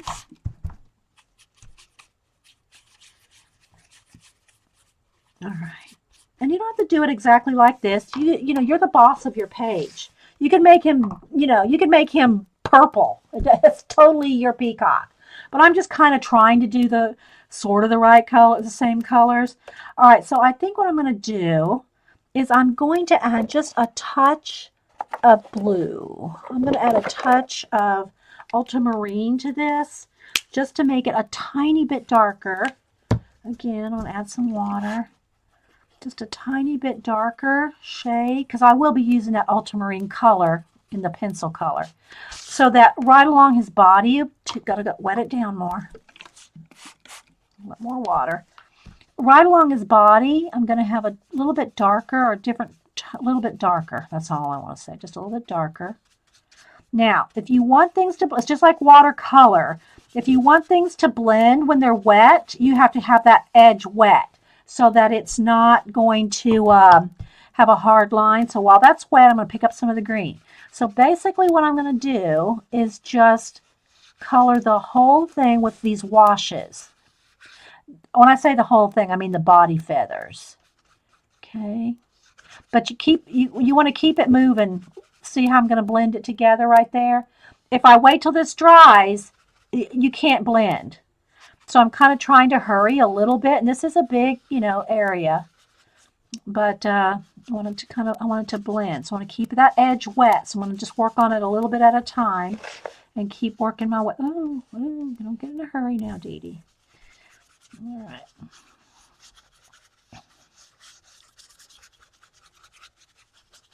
Okay. And I got to keep adding water because it does dry pretty fast, especially under these lights. Okay, so I'm gonna keep moving. And then I'm gonna pick up some green and start blending that. So it's just kind of fading into the green. I'm not really worried too much about going off the edge of the lines here. We got color pencils to correct a lot of this, anything you go out of lines or anything like that. It's okay. All right.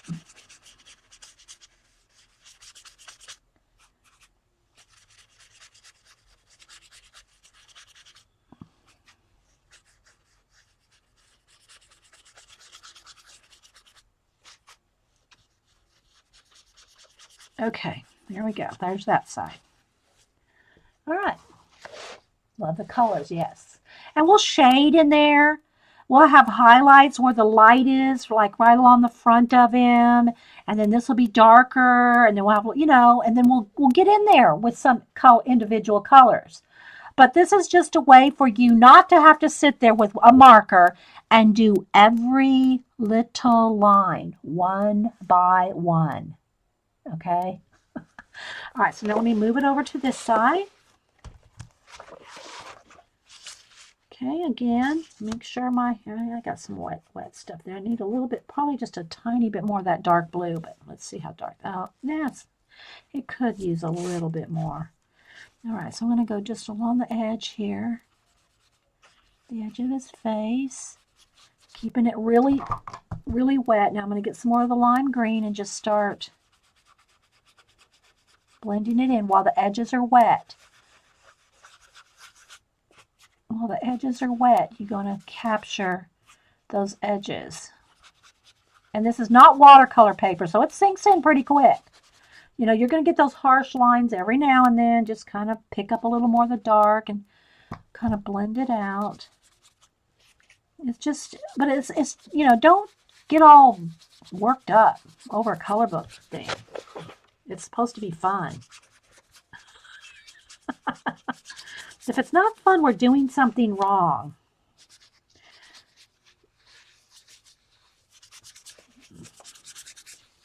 Let me move it up a little here. And also keep it thin enough you still see your lines underneath. But I'm just going back and forth between the green and the blue to kind of keep it blended.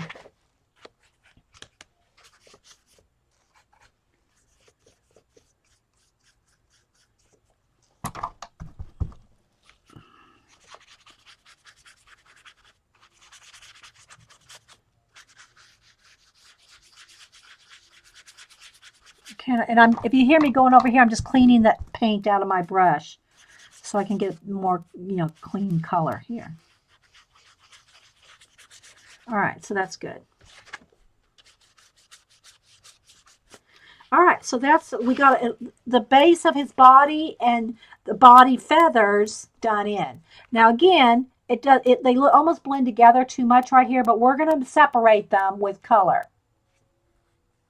All right, so now I'm going to dry this, and then I'm going to start looking at the big feathers, the colors that are in the big feathers, and see how I want to tackle some of those big areas. But I'm going to dry this first so I don't have my hand sitting in wet paint and all that. So let me move all this over to this side for a minute and get the heat gun and dry this. Let me move this black and white paint out of my way.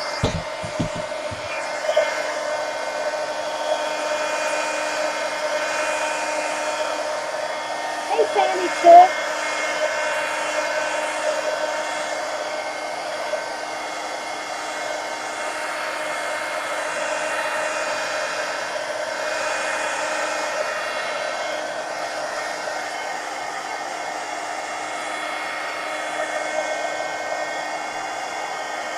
You want it really, really dry.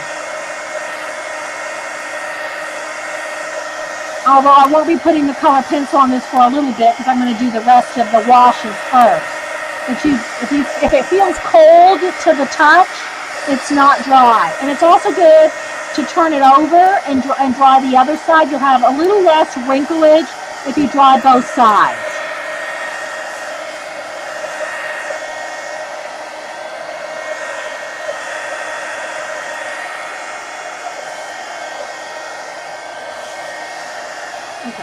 That's good enough for me to put my hand on now. All right, so now what I want to do is I'm looking at the peacock feathers, the individuals. It looks like the background, the individual, those thin little hairs that are very, very, that cross over and they're very thin, not the individual, these bits, but the background bits, it looks like almost like a dark olive green. So we're going to do that. Let's just go with Hauser Green Dark. Again, I'll just use, I think I have a little bit of space right here. And I don't need much, but I always put out more than I need.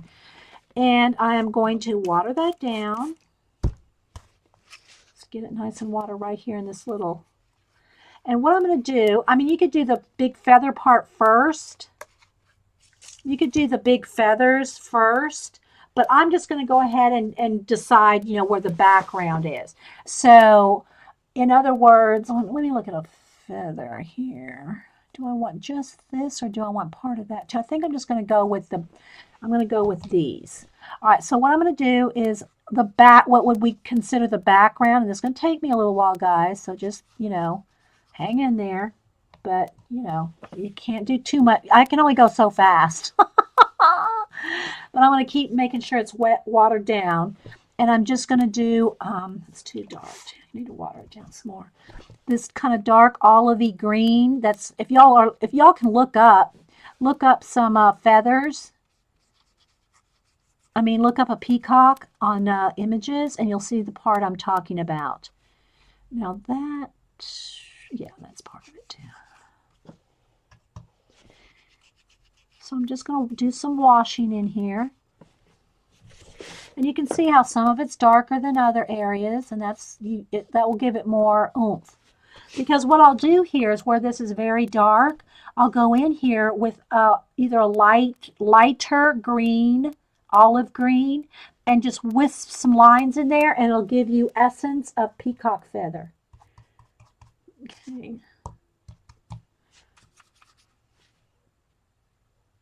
So if you have any questions, put them in caps or just chat or whatever. Hanging and happy. Okay, Trina. But you want to keep it going especially in the middle. See, if I just let that sit there like that and I try to bring in, see, it's going to have a harsh line there. So you want to try to, if you're doing these big areas like this, you want to keep the edges wet. So you kind of move fast because, again, this is not watercolor paper. You know, it's not like you can do watercolor techniques, with, I'm just keeping my little palette wet here. The same kind of techniques that you can do with real watercolor techniques, you would want real watercolor paper, not just this, cheap paper. Okay, and I do want it kind of dark. I want that because I want that to be a good, nice contrast. So I can still see the lines. I think y'all can too. You can still see the lines, but I want it dark enough to be a contrast to these big feathers. I have to keep kind of wetting that down. Okay, so let me kind of move over here. But do be careful when you have these palettes, whatever kind of palette, and you're spritzing water, they fill up with water and they're easily tumped over. I've done it. That's how I know. So be careful whether you're using coffee lids like I do or whatever kind of palettes when you start spraying in water. And I know I'm spraying more water than like you probably would because of the lights, heating it up and drying it up. So I'm thinking, I think I want all this to be the dark. I want all this to be the dark, feathery area. Maybe this one will be a little bit lighter because it's in front. And this one back here is a little darker.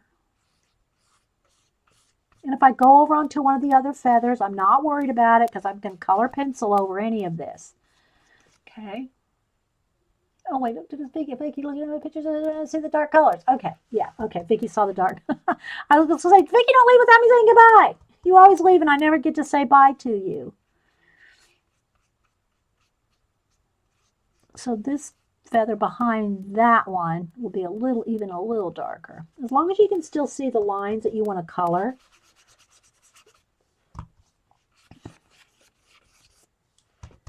So this is all the real feathery, fine feather edges of a peacock feather. That's what these are that I'm coloring now.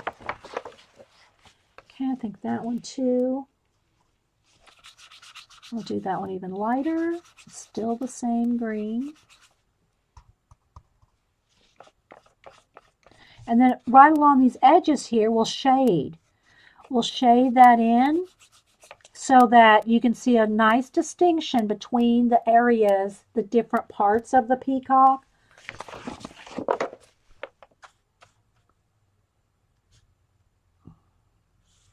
And some of this right here is probably the feather there's probably light blue right along that edge, but which we can still put in with pencil.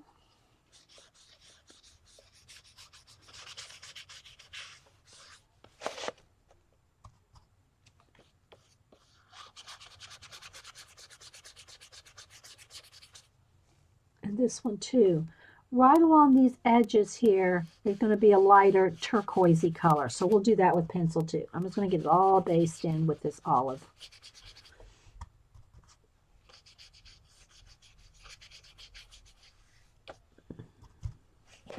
Can't see down here.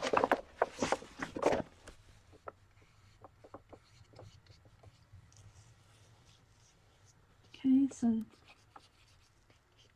right, let's move over to this side. I'll come over here. I got to add a little bit more water to the green. Okay, I think that feather, I'll go ahead and put it on top. Because I think I'm going to want some turquoise really right around that edge. Because since it's kind of a stylized Indian print look design, it's not like the peacock feathers are in the exact color ray. I mean, like design, you know, like the little oval and all that. It's not exactly like the peacock feathers that are real feathers. So you got to kind of adjust for that. Okay, that's a dark one right behind there. Another dark one behind here.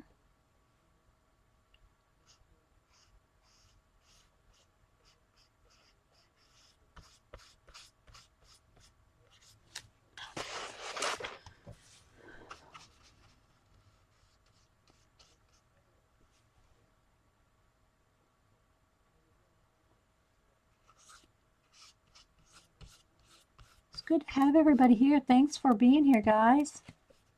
I think that one will be one too.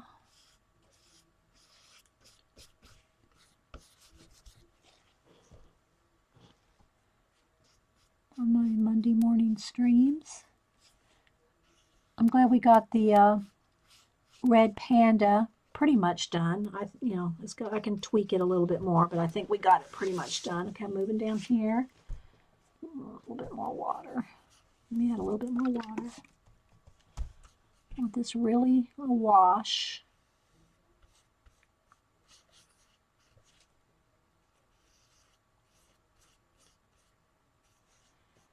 Okay.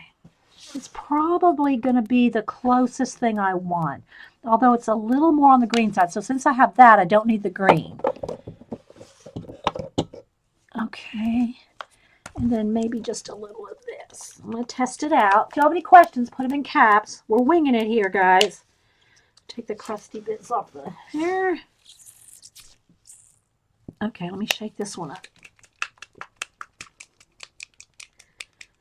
Okay, I haven't used this one for a while. Oh, it's bluegrass green too. It's the same. It's just a different. Okay, we'll go with these two. All right, so now let me get a nice flat brush, kind of big, medium size maybe. Here we go. All right, so now I'm just gonna, let me just kind of play here for a second and mix these two. That's closer because I don't want it quite that green, but that's too blue. I mean, I don't know if it's showing up on camera, but all right. So what I want to do now is kind of got that color. We're going to go with it because I'm going to add color pencil on it. Yes, I know what I want. I'm the boss of my color poster, Vicki. So I'm going to add quite a bit of water here. Now again, this poster is it's thicker than copy paper, you know. It's probably 60 weight, I'm guessing. It's not 110, it's a little thinner than 90. But I don't care if it wrinkles a little. I mean, and it's a big poster. We're going to put a lot of pencil. A lot of stuff's going to be going on. So, you know, but be aware if you do washes, and I'm trying to get it thin because I don't want to cover up. I don't want to lose the black here. If I just went straight color, I'd cover up all that black. Okay, I don't want to cover up all that detail. I could use some watercolors, some neo colors, and some other things to to do a wash on it. But as I've shown y'all before in the charts, nothing beats a wash of acrylic paint for the color, and that's matte craft paint. It's not artist grade with a lot of sheen and all that, okay? This is just Americana craft paint, like $1 a bottle, okay? but your Prismacolors and other color pencils just go on it really, really nice. Your OCD would not allow you to buy. I must have missed what you wouldn't have bought. All right, so let me just kind of test it there. It's still a little bit, and it's even just a little bit more water. Where's my spray bottle? Because I want it very thin. And even just the thinnest bit is enough for your pencil to grip to. Very thin, okay? That's even too thick. I just need less and less and less. So you can see a lot of paint there I don't need. Okay, so I'm just going to do a thin wash everywhere that I'm going to want even thinner, a little bit more water. Very, very thin. So this is a way for you, and I will do this in that Game of Thrones color book too. Very thin washes of acrylic paint. Then you don't have to, you're not trying to color in every single one of those little tiny things individually. Okay? You will highlight those. You'll go in there with the light tealy color and some white and highlight all those. So you don't have to color every, people are getting intimidated by some of these color books like the Outlander, Game of Thrones. They're so tiny and detailed. You don't have to color every one of those details. Okay? You don't have to. Maybe that's where it went wrong with mine. It's matte, but it's pretty good quality. Yeah, you want whatever's going to test your paints. Test your paints, water them down, and test them on a sheet of paper, any kind of paper. Test them on some other kind of paper. Make sure it's dry. That's another thing I stress over and over. If this is not dry, it will not work. Your pencil will not go over. And I know I stress that really heavily, guys. The first time you ever try to go over a wet bit with your color pencils and it either tears, pills, or just flat out doesn't work, you won't do it twice. Hey, Lily. All right, so now I'm going to just kind of move this up and do the body. Again, all the body here. I got a little blob there. I got to be careful because this probably shouldn't be sitting on here, but, it is Ustream. I want to film it. So again, very thin. It's just to get a wash of color so you're not worried about every single one of those little tiny things. And it doesn't even have to be perfect. It can look like a watercolory wash. You don't have to have it perfectly flat. And you can have some areas lighter than others. That makes it even more, works even better, actually, when you go to put your color pencil, because you'll have variations in the shade there.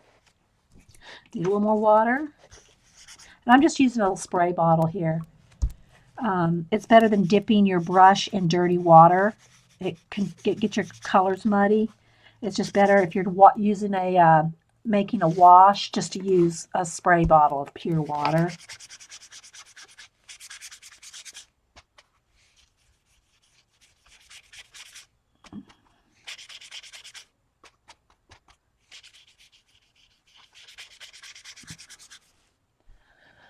Oh, gosh, I love the idea of diluting the cheap paint and using it on the detail pages. Yeah. The only drawback to that, guys, is the wrinklage. It will wrinkle. And so the heavier dutier of your paper